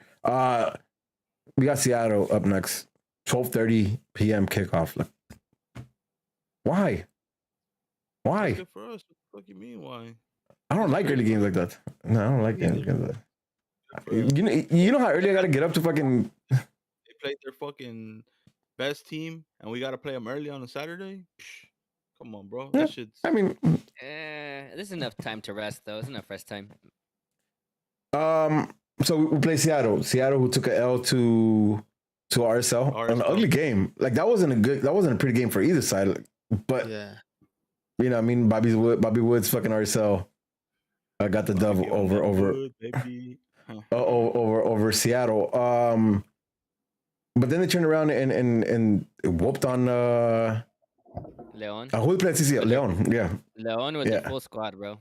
Yeah, 3-0. 3-0, right? Like so this is not a bum team. I mean, and I don't think anybody expected this team to be bad, right? Like it's Seattle. They've been consistently good all the time, but we've been consistently bad. So does it without Rui Diaz, bro. Without Rui Diaz. 3-0 against Leon. Yeah. Listen, where do we stack up? Right? We haven't conceded a goal yet this season, 2 games in.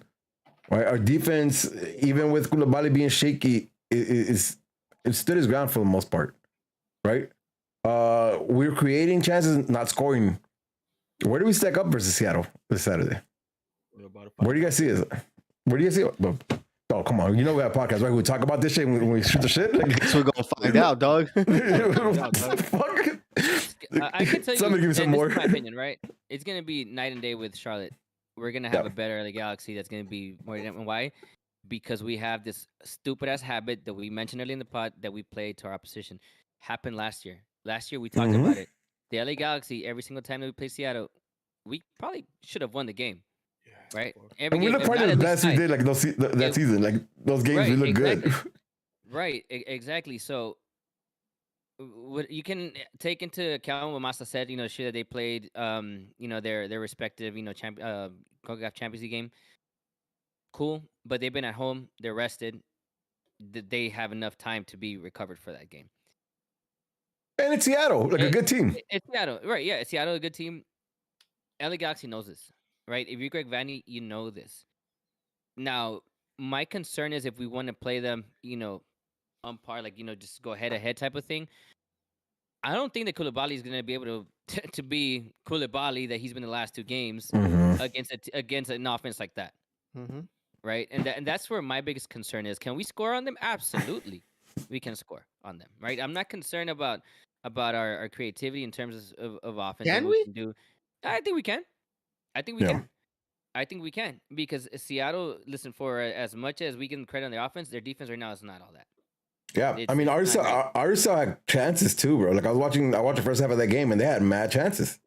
Nashville, to me was a better team from the way that they played. Obviously, Nashville was playing more of the counterattack style, but the way that they sat down and they managed that game, Nashville was a better team that entire game because of their game plan was better suited for that style of play they're going to play against Seattle. And they had more opportunities. They probably should beat Seattle by more than what they did. I think it was like, what, 2-0, 3-0, whatever it was. It should have probably been more. Well, let me ask something. So, let me ask something. Let me lead you somewhere. You said like going head to head, something like Koulibaly could be, or our defense could be assessed, right?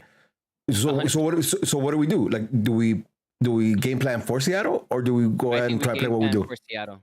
I think we game plan for Seattle, and I think we got to take one out of Shiggy's book. I mean, Shiggy's book. Oh, you know, not Shiggy's book. Well, yeah, him too, but out of Bruce's book. Yeah, where you go on the road to not lose, right? Take one out of Jose Mourinho's book.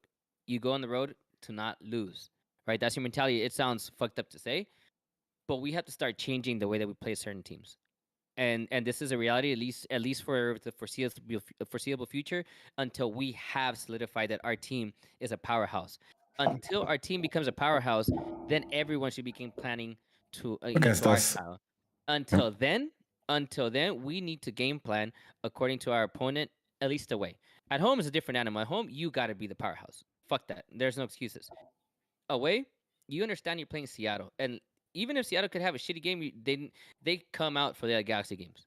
Seattle steps up always. There's no secret. They show up, the fans, the players, for LA Galaxy. So for LA Galaxy, you have to game plan. Understand that you're probably going to be under a lot of pressure, right? And how do you have this? Is probably a good game for Kevin Cabral. This is probably a good game, maybe where you want to experiment a little bit and let Grandsir play on the other side and let Douglas Costa be in there, so you can have some agility and speed and some power when you have that counterattack, right? And you have your guys in the back, just to hold up. Listen, I'm not a fan of Koulibaly right now. Everybody knows this. But if you're not going to start Derek Williams right now, you need some physicality. And that is one thing that Koulibaly does have. While he's clumsy, he is physical, right? Yeah. So maybe that helps. That's going to help him because you need to have some physicality when you have a forward like, what's his name? Freddy Montero. Yeah, he's a physical dude, right? He's a bigger specimen than what Ruiz did. So it's a different style of defending that you're going to do there as opposed to Ruiz would be more of a quick player, agile, inside the box, annoying to defend, right? What was it? What is his name again, Masa? Montero, yeah.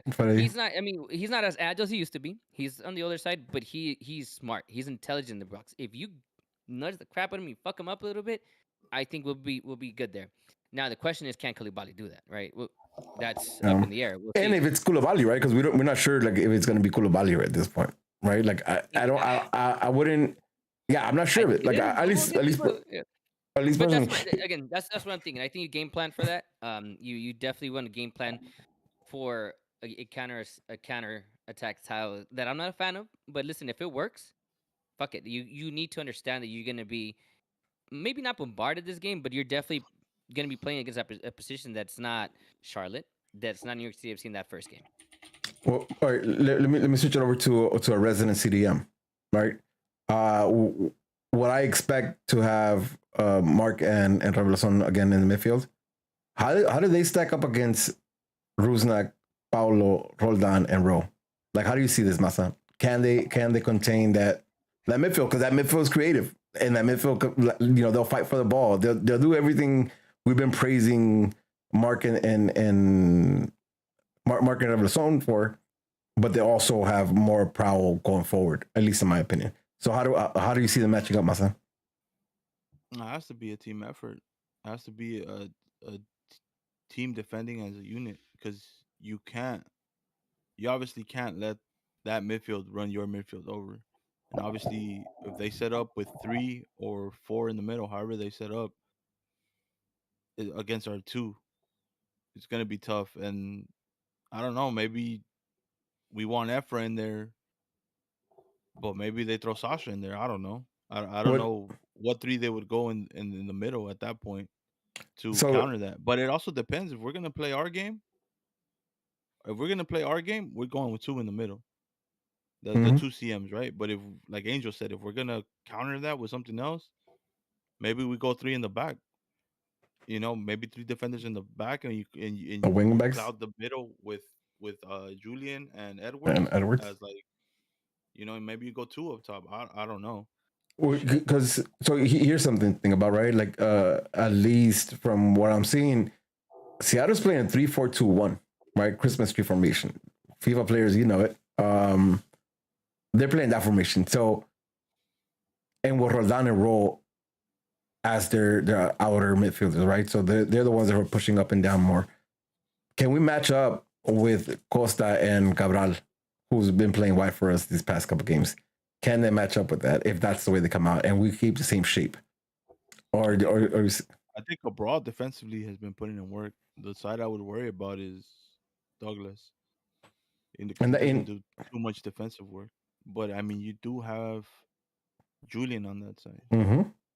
So I think we can match it, and especially the way Delgado's been playing, where he's just all over the place where he needs to be. It's not like all over the place clueless. Yeah, it's more like all over the place with intent.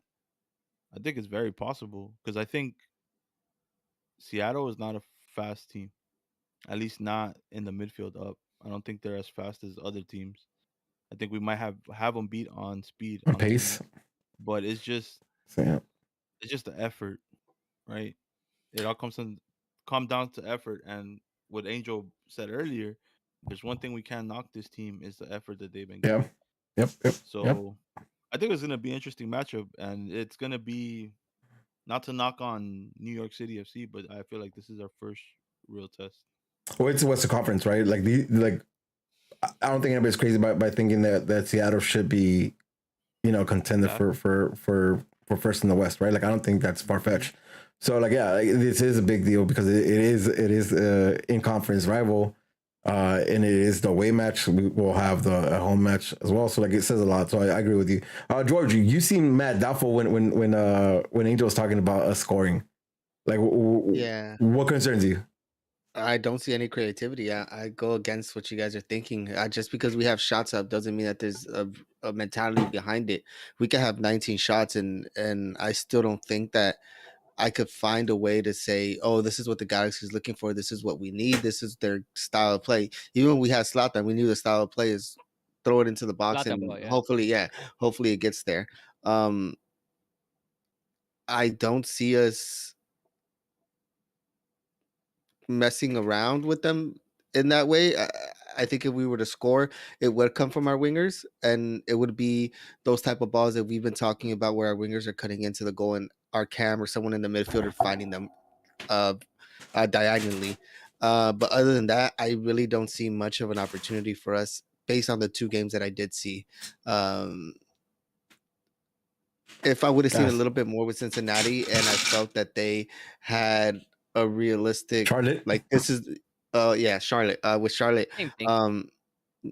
If they would have had a lot better chances where you see consistently, I get what they're trying to do here, I would feel a little bit more better about this game. But without seeing that in the first 2 games, I don't see much going into this game. On the other hand, I think a lot of the games should be won in the midfield, and a lot of it's going to be to Delgado. To Masa's point, our wingers, Rodlan and Morris, are going to be on the wing. I don't see Douglas coming down to help out that much. And sure, Julian's going to be on that side, but I think it's up to Marky to gravitate towards the side where the wingers aren't going to be coming down from Marky Mark. He a grown man, dog. He a grown man. Put some respect on my man's name, dog. So is Marky Mark, Doug. So is Marky Mark. But yeah, I mean, I don't think Vanny's gonna take Sega out, and that's a big concern for me. And I think that's our weakest point, and anyone could see it, except for all the other podcasts. So maybe not everybody, but we see it that way. All right. So here, right? Give me 2 minutes, and Angel, I'm looking mostly at you. Just 2 minutes, right? Or the most realistic thing you want to see. Like, what do you want to see out of this game from the Galaxy? But it has to be realistic. Don't tell me like Chicharito scoring hat tricks from the midfield or none of that. Like, give me some realistic shit that you want to see out of this game. 2 minutes max. Go. The rest of the team start playing like Araujo. Be enforcers. Be tough. Be mean. Teams like Seattle that are probably be physical as fuck. You know, because I think teams like Seattle right now that are definitely have a style of play that are, right now are better because cohesive unit, because they've been the same team for like last 5 years with a piece or two here and there. You got to get them off of their stride. You know, you got to knock them off. You got to do whatever you can. Play a little dirty if you have to. Look, I've heard that Araujo's getting that dirty player vibe. Nah, fuck that. I call it the enforcer. You know, to me, he's like my Kyle Clifford of the Kings in those championship years. Kyle Clifford. But it's different, though, right? Like you get a penalty there and you go sit down for 2 minutes or 3 minutes, right? Like here, like my man's gonna get like suspended, bro. Like into a 5 minutes, cool. I get that. Again, it's not an exact comparison. It's not apple to oranges, but it's still an apple to orange comparison. You know, I don't give a fuck. But what I'm getting at is, you know, let's not just be Julian Bowman that's out there actually being physical. You know, let's get more out of everyone, right? And try to be clean physical. You know, where it's you know you're going a little hard, not the muscle. We're going after the ball. You know, but you're going for the ball, but you're going hard. You know, to where like, listen, if I end up clipping him, then fuck it, I got him. You know, but you know that at least your first intent was to get the ball. Now, if you end up taking someone's leg after that, that's a different story. But there's ways of playing soccer if you're trying to win. Right, you can always play pretty. Sometimes it's gotta be dirty, and I think there's one of those moments where we got final thought. You just gotta be dirty. Is that your final thought? Multiply Araujo. Everyone, give me 11 Araujos. Fuck it. All of them red cards. I don't give a shit. George, do you remember the question I asked about 2 minutes ago?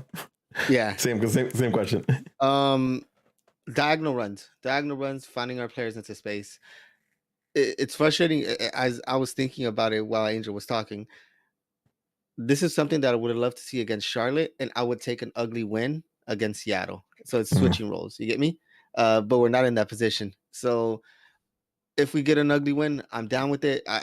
This is one of those that I'll wash my hands and I'll get out of Seattle and get the fuck out of there. But since they did what they did in Charlotte, I'll still be a little bit pissed off. But what I want to see is diagonal runs. I want to see to piggyback off of Angel, Julian to keep being Julian. Don't let people get into your head because we saw what happened when they did that to Williams. Williams came back a completely different player. So keep doing that. And I want to see a little bit more. I want Douglas to finish off the game. And yeah, that's it. Masa, same question. Oh, no more short corner kicks. All right, I have a question about that really quick. Then what do you want me to do? Throw that shit into the fucking box. So low driven better because you can't really lob it. We don't really have big players apart from. Oh man, like our center back should be able to fight it. Yep, or Derek when he's in there. Like right, but is he gonna be in there? Have like 2 fools over 6 feet, though. Yeah, just 2. Just 2. Okay, let's not forget that Revolution scored like 3 in the box off of set pieces last year. But they came out to him. All right, fuck it. You know what? Fuck it. Give me long corners. I'll go with George. Fuck it. You're right. All right, Masa. Realistic expectations for this game, or not expectation. Realistically, what you love to see from this game from the G's? Just be a little more accurate in front of goal. Like not accurate. That's not the right word. That works. No, they weren't accurate. I mean, the goalie was but the last game, I don't know, man. Just try to get an early goal. More clinical. Yeah, more goal. Clinical. That's right. That's the right word. That because I feel like the chances are there. Mm-hmm. I feel like we've had the chances to be clinical. We haven't. So that's it. That's all I need. Everything else is pretty solid. Not great, not bad. So that. You know what I want? You know what I want? I want what we've seen from the G's versus Seattle last year. But the biggest difference is to grind out a victory, right? Not to lose it in the 70th minute, 80th minute. I want to grind out a victory overall, though. Like, and I'll throw my prediction here right now, so to finish it off. But like, I want a real grind out victory, like similar to what we saw against NYCFC, right? Where like they took some shots. We gave them right back and they fought, and then we figured out how to win at the end by Chiritos. Like, nice play at the end, got us the victory. I want something similar to that, right? With that being said, like, I'm gonna predict a 1-0 victory because I would love to see that clean sheet. No, so I started off and then we go on, right? Like, I would love to see that 1-0 victory, clean sheet, grind out 30 victory. So everything you guys said, just grind it out and get a 1-0 victory. That's my prediction. Goal from Costa. I just want that. Predictions. 3-1, Seattle. Ooh, first out of the season, huh? I have 2-1 Seattle. Ooh, multiple goals against us. Masa. 2-1 Galaxy. Oh, there you go. All right, still. But you know what? There's a fucking Galaxy podcast, so 3-1 Galaxy. No, too late. Go, you can't take it back. Interesting, man. Like, all three of us have the Galaxy losing, or not losing, conceding a goal, which I haven't done so far, right? Like, I don't think it's far-fetched by no means. I would love to see them continue like that, that streak they're going on right now. No goals getting scored on. A clean sheet against Seattle, at Seattle, like, I think says a lot about this team. If they can make it. Yeah.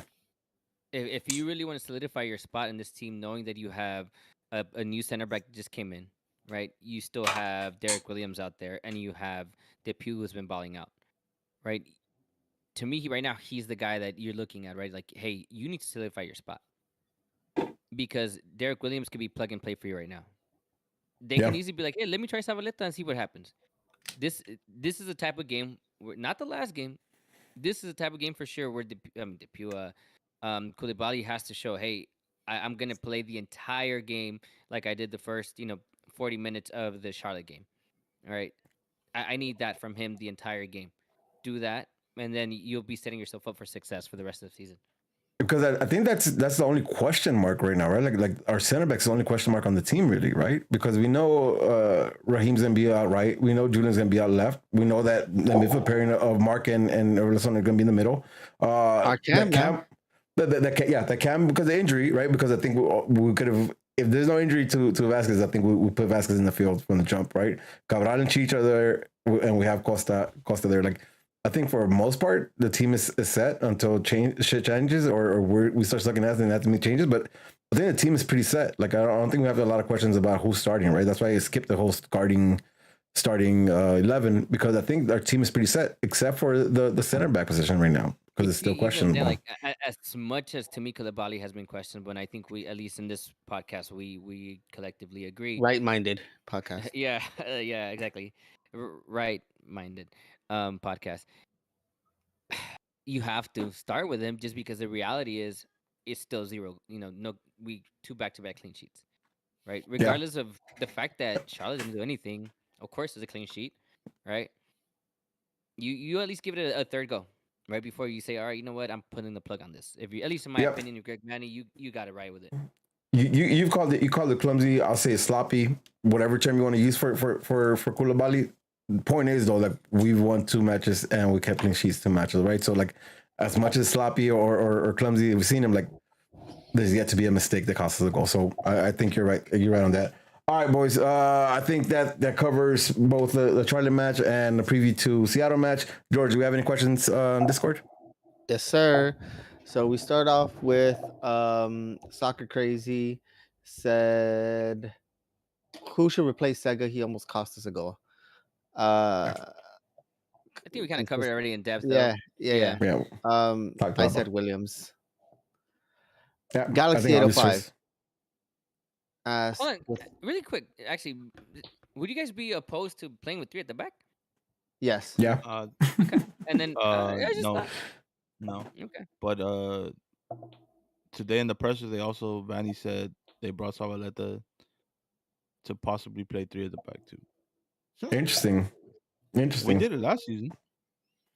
I don't think it was convincing. So I wouldn't say it, but interesting. I think Raheem Edwards kind of gives you that option too, though, because he could bomb down the wing, and we've seen him also drop in. So I think there's an option there. Interesting. We'll see. Do we start it for Seattle? I don't think so. Nah. No, not Seattle. I meant long term in general. Like, you think we see this? Yeah. All right. Can't sleep on Seattle. They lost against MLS contentions, but I believe they had their focus on CCL. That being said, how do the G's get Revolution more involved going forward without crossing us against an attack-minded Seattle? That's a good question. I don't think his role is to be attack-minded, though. I think they switch back and forth, though. Mm-hmm. Yep. And I think the answer is there, right? His pairing, right? With Mark. Yeah. Mark is very smart when he sees that Revolution left him space in there. He'll roam that space, right? Like, he doesn't commit to that space, but he's aware of that space that's open, and he's quick to react to balls coming through that section. So I think honestly the answer is Mark, right? Like, the answer is Mark. Like, if and when Revolution gets up into the field, it gets into attacking third, I think you rely on Mark to kind of cover the ground. You know what? I think he's been fine in the role that he's played. I mean, he's had a couple of opportunities. He's blasted them, sure, but he has some good looks. Yeah. He's had some good looks from outside the box, and we know he has a rocket. So he can. Listen, maybe this is the game where he hits one of those Juninho-style type of goals. I think it's more about helping him out on the defensive side if he's going to take those type of shots. Yeah. Well, I mean, I don't know if you guys noticed, but when one of our CMs pushes up, Raheem kind of drops into the middle when he's not fully up. Like, he kind of drifts into that CDM role. I haven't noticed it. So I haven't noticed him do that. But I've noticed him get a lot of tackles in there though. Like I've seen him like fight for balls like around that center circle, right? So like you might be on something because I haven't noticed him creeping in there, but I have noticed him challenge a tackle or putting a tackle in that space. So yeah, again, Raheem, he's a nice pickup as well. At least 2 games in. All right. Eric Sosa wants to know, do you guys agree with Josh Guessman contemplating labeling Julian Araujo as a dirty player? I'm going to say absolutely not. I think I already talked about it. Yeah. Man, you need that. You need to have at least one player that's going to be like, dirty, sure. When you call him dirty, fuck it. Call him whatever you want. But you need one guy that's going to step up for the team, is not going to take bullshit. And if we don't have that from him, who's going to give it to us right now? Here's my problem with it, though, because like I hate it, Pepe, because he's dirty. He was super dirty, but he was very slick, right? A lot of his fouls came within the run of play. like his stompings, his stuff, shit like that, like came in the wrong play. Where the ref, especially because there wasn't no VAR, the ref had to make a decision on the spot, and lots of times they let him slide with shit, right? Some of the shit that Julian's doing is not that. Like the swinging, the smack, get it, he's going for the ball. Like that could be interpreted differently, especially with VAR now, right? Like him grabbing a face like the way he did in the first game, like that could be checked by VAR, and like so, like that's what I don't like. Him going hard in a tackle, him leaving the studs up maybe a little higher than he should, like shit like that. You know what I mean? Like I get it, fair game. Like you need somebody that could put a foot down. I don't like what he's been doing recently. I think he could be labeled a dirty player because of that. I think to me the only real dirty thing was that first one in that first game. That throw-in, you guys know I take throw-ins all my life.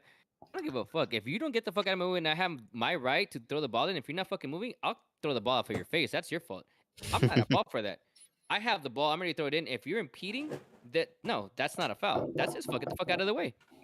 Yeah, but if the ref takes that as an aggression and then cites you for it, but I'm not gonna knock him for that. I get that people don't like that shit, but that's the truth. Get the fuck out of the way. It's a throw-in. You have the throw-in. Get the fuck out of the way. I think the kid is way too smart, way too influential on our team. You know what? To be risking it like that. But we play at Glassell Park and we play in Cerritos and shit like that. We don't play in MLS. We don't have teams riding on us like that. But that's exactly it, because you do play in MLS. The forward or whoever the fuck that was, get the fuck up and get out of the way. It's a fucking throw-in. You're an adult. Stop doing, I'm on the floor. No, throw-in. You have VAR. It's a fucking throw-in. Get out of the fucking way. Yeah, again, for me, like I want him to be aggressive. I want him to be like mad physical. I want him to stop doing shit out of the run of play that could get him fucked. Right? Because listen, who's his back? Who's his backup right now? It's the River, Con razón. Who's his backup right now? What's his name? Leardom. Leardom, right? And Leardom didn't look bad, but I want Julian in that spot 90% of the games, 95%, 99% of the games, right? I want Julian there. I don't want to see him get a stupid red, right? Because especially like with him getting, he's got some shit to slide by. Like I think when he gets that red, because I think he will come, like they're gonna be harder on him than they should. And that's gonna suck for the G's. So that's why, personally, for the G's, I want him not to do stupid shit like that. I think this is one of those things that's subjective, because that first one's absolutely. I think everyone's in agreement that first one, New York City, should have been a red, hands down. I don't think there's any argument there.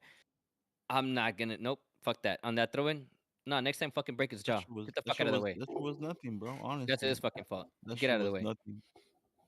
We're crying about nothing. Nobody's crying. It's a perception people are taking on. Everyone's soft. No one's looking at that shit though.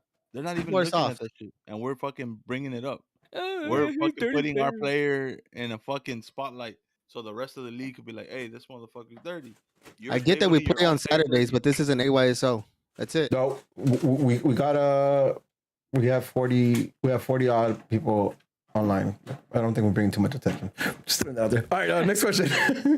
I'm talking about the Galaxy in general, though, like the community. I'm not talking about just us. I'm talking everyone who talks about this shit, about Julian this, Julian that. Julian shouldn't be doing shit like this. You're bringing your own attention to this shit. Stop talking about that shit. He got away with it, and he's gonna keep doing it until he keeps getting away with it. And when he doesn't, then that's the day he stops doing it, my G. You should stop doing it before that. You should stop doing it before that, right? Because he's playing for the Galaxy, bro. Stop doing it before that, so you don't get a red card. Fuck it. All right. LA Galaxy Outsider wants to know, when will ACB? Do we know when ACB will have Chivas USA tickets? That's being worked on right now. Members will get an email soon letting me know how we're handling that, and then the public after that. Yeah, hit up your whack ass FO. Tell them to get their shit together, because the FO right now is fucking whack. Do you need a minute? Keep going if you need it. No, just the FO's fucking whack right now. All right. Hell yeah. Pussies. There you go. All right, go ahead. Next question. That's it. Oh, we have the ones from Instagram, though. Oh, there you go. There you go, man. Yeah, there you go. I sent him in the chat. Come on, social media guy. You got this. Yeah, all right, fine. Here, I got it. Fine. You got this. In our chat. You got this. All right. It's Eric Sosa. I know it's still early, but what do we think Costa so far? Can he really be an impact player? Say it one more time. Costa, so far, what do we think of him? And can he be an impact player? I saw more of him. I'm okay with him. Oh, one at a time. Yeah. I see moments of it.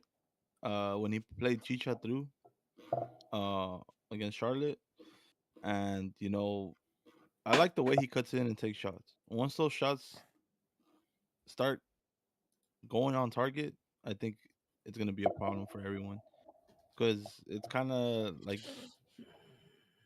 to me, he's still getting his feet under him. It's only his second game with the team. He went. Did he go 90? He went close to 90. He went 80 something. Yep. So I think the 86. up is there as long as he could stay healthy. But there's moments like a couple of through balls here and there, a couple plays where he switches the ball to the other side. I think it's there, but we'll see. It's gonna take some time, I think. You know what? And like I saw more of him in the game from NYCFC than I did with him in Charlotte, and that's against, like, again, in my opinion, a lot weaker opposition, right? Like where like he should have been able to take advantage of just the lack of defense, that sort, like, organization that Charlotte had, and I didn't see it at all. So like for me, like, I was higher on him the first game than I am after the second game. Seattle, big fucking, I'm gonna have my eyes on him because that's a big game for us. And I want to see him, like, step up to that. Listen, he's progressively getting better. Like Masa said, his shots are there. Once one goes in, he's gonna start feeling it.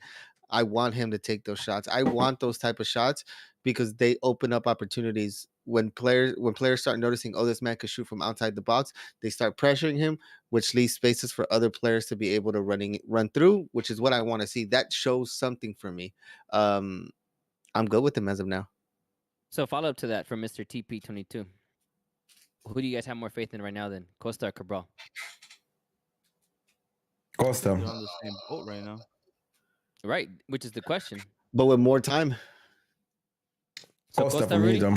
Yeah, Costa for me. Just he again, like, right now we're taking him as him, like, off a step, right? But when he gets that step, if he gets that step, he that's all he needs. But Cabral, for me, there's progression there, but it's like fucking minimal. At least 2 games in, it looks very minimal from last year, right? So yeah, I'm higher up on Costa than I am on Cabral because I just don't see him taking leaps for the season. I agree. All right. Esteban underscore Mesa 77. Who are you going to sign with TAM money we have left over? Do we still have it after the Sabaleta thing? We have, yes. Have we heard any rumors or anything? Summer signings. Okay. Sergio Ramos. There you go. Does Delgado, Anthony Ryan official, does Delgado look like he is going to be better in our midfielder than Jonah was? Yes. Yeah. As of right now, yeah. Yes. Okay. Ex Ferndog ex Efra telling Masa, Angel, and George, shh. when he Never scored. mind. I'm not even gonna do this. Efra, I'm here right now. Efra's 19-year-old kid. So there you go. Oh, more of that Efra people that I shouted out earlier. Yeah. I don't know. That's fucks with y'all. that one. No, I don't think that's for George though. Definitely for me and Masa. You listen to the podcast? How do you listen to this shit? Where do you listen to this podcast? What the fuck you? Damn, yo, you took it to heart, my guy. He got hurt. No, I seen that shit, and I'm like, I seen that shit, and I was like, Rudy wasn't the only. Fuck yeah. Hey, just for that ex-friend dog goes your. There you go. You're welcome. I'm down. What else do we have? We have a last one here. CJ underscore Epperson. Anything to Jovan Kirovsky hanging out with Satan? I had no idea that was a thing. Yeah, the Zlatan posted a picture of Jovan smoking a cigar. A cigar. That was probably recruiting him to AC. He's like, "Fool, get the fuck out of there already." Yeah, listen. Yeah, that Zlatan train is long gone, right? Like, please let that be long gone. Like, I don't want to hear nothing. I don't want to hear anything about this, man. bro. Nope. Until Satan tells me that he can't, shows me he can't, I will give him a season.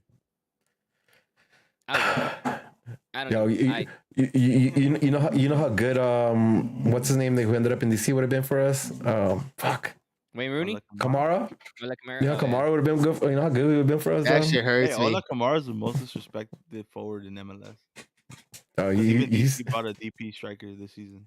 And Hijo they're de trying to move puta. him Here's a on. picture. sick ass bitch. I would. Sick ass I would never let any of y'all take a picture of me like that. Hell no, pause. No, Ibrahimovic taking it. You're gonna say no?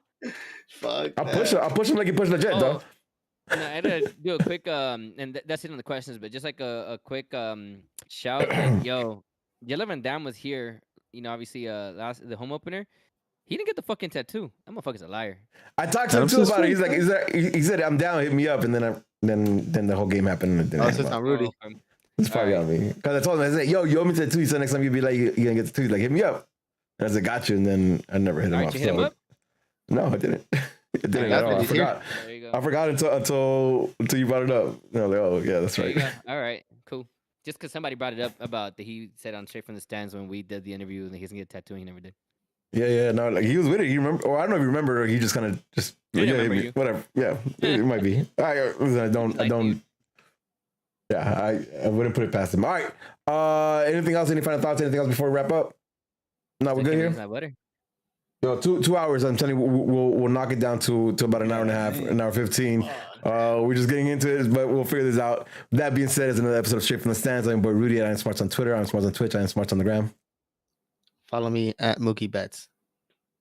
This is Angel. Just follow me on Instagram, 80 after 691, and I'm managing the Twitter account, bitches. Oh, George had one more question. Nah, we're out of here. You a bitch. All right, hey, if someone challenged you, so we got asked if someone challenged you to a fight in the stands because they're asking pertaining to the question, pertaining to what happened in Atlas Querétaro. So if another supporter challenged you to a fight, what would you do? Keep this under a minute if you guys can. I'm not answering this. I've been banned before, so it wouldn't be the first I'm time. running that fade. Sorry. Yeah, I'm not answering Rest in it. peace to the people, or if anyone died, because who knows now? They're trying to hide that shit. I saw crazy. something different. Yep. But rest in Ooh, peace shoot to that to me. whoever died or whatever. But I'm still running that fade. Yeah, we going heads up. Yeah, don't come at me like that. You got me fucked up. Cool. Rudy has the same message. Rudy's just not saying it. His political view. You defend yourself, and that's it. We've all been there. Like it's already happened. We just don't talk about these stories. So You defend yourself, and that's it. I thought we were closing out. I'm Smarts on Twitter. Oh, yeah. Smarts on Let me Say it, man. Peace, love, and G's up. Peace, You're a y'all have a good bitch. one. Can I end this fucking stream? Now we're out.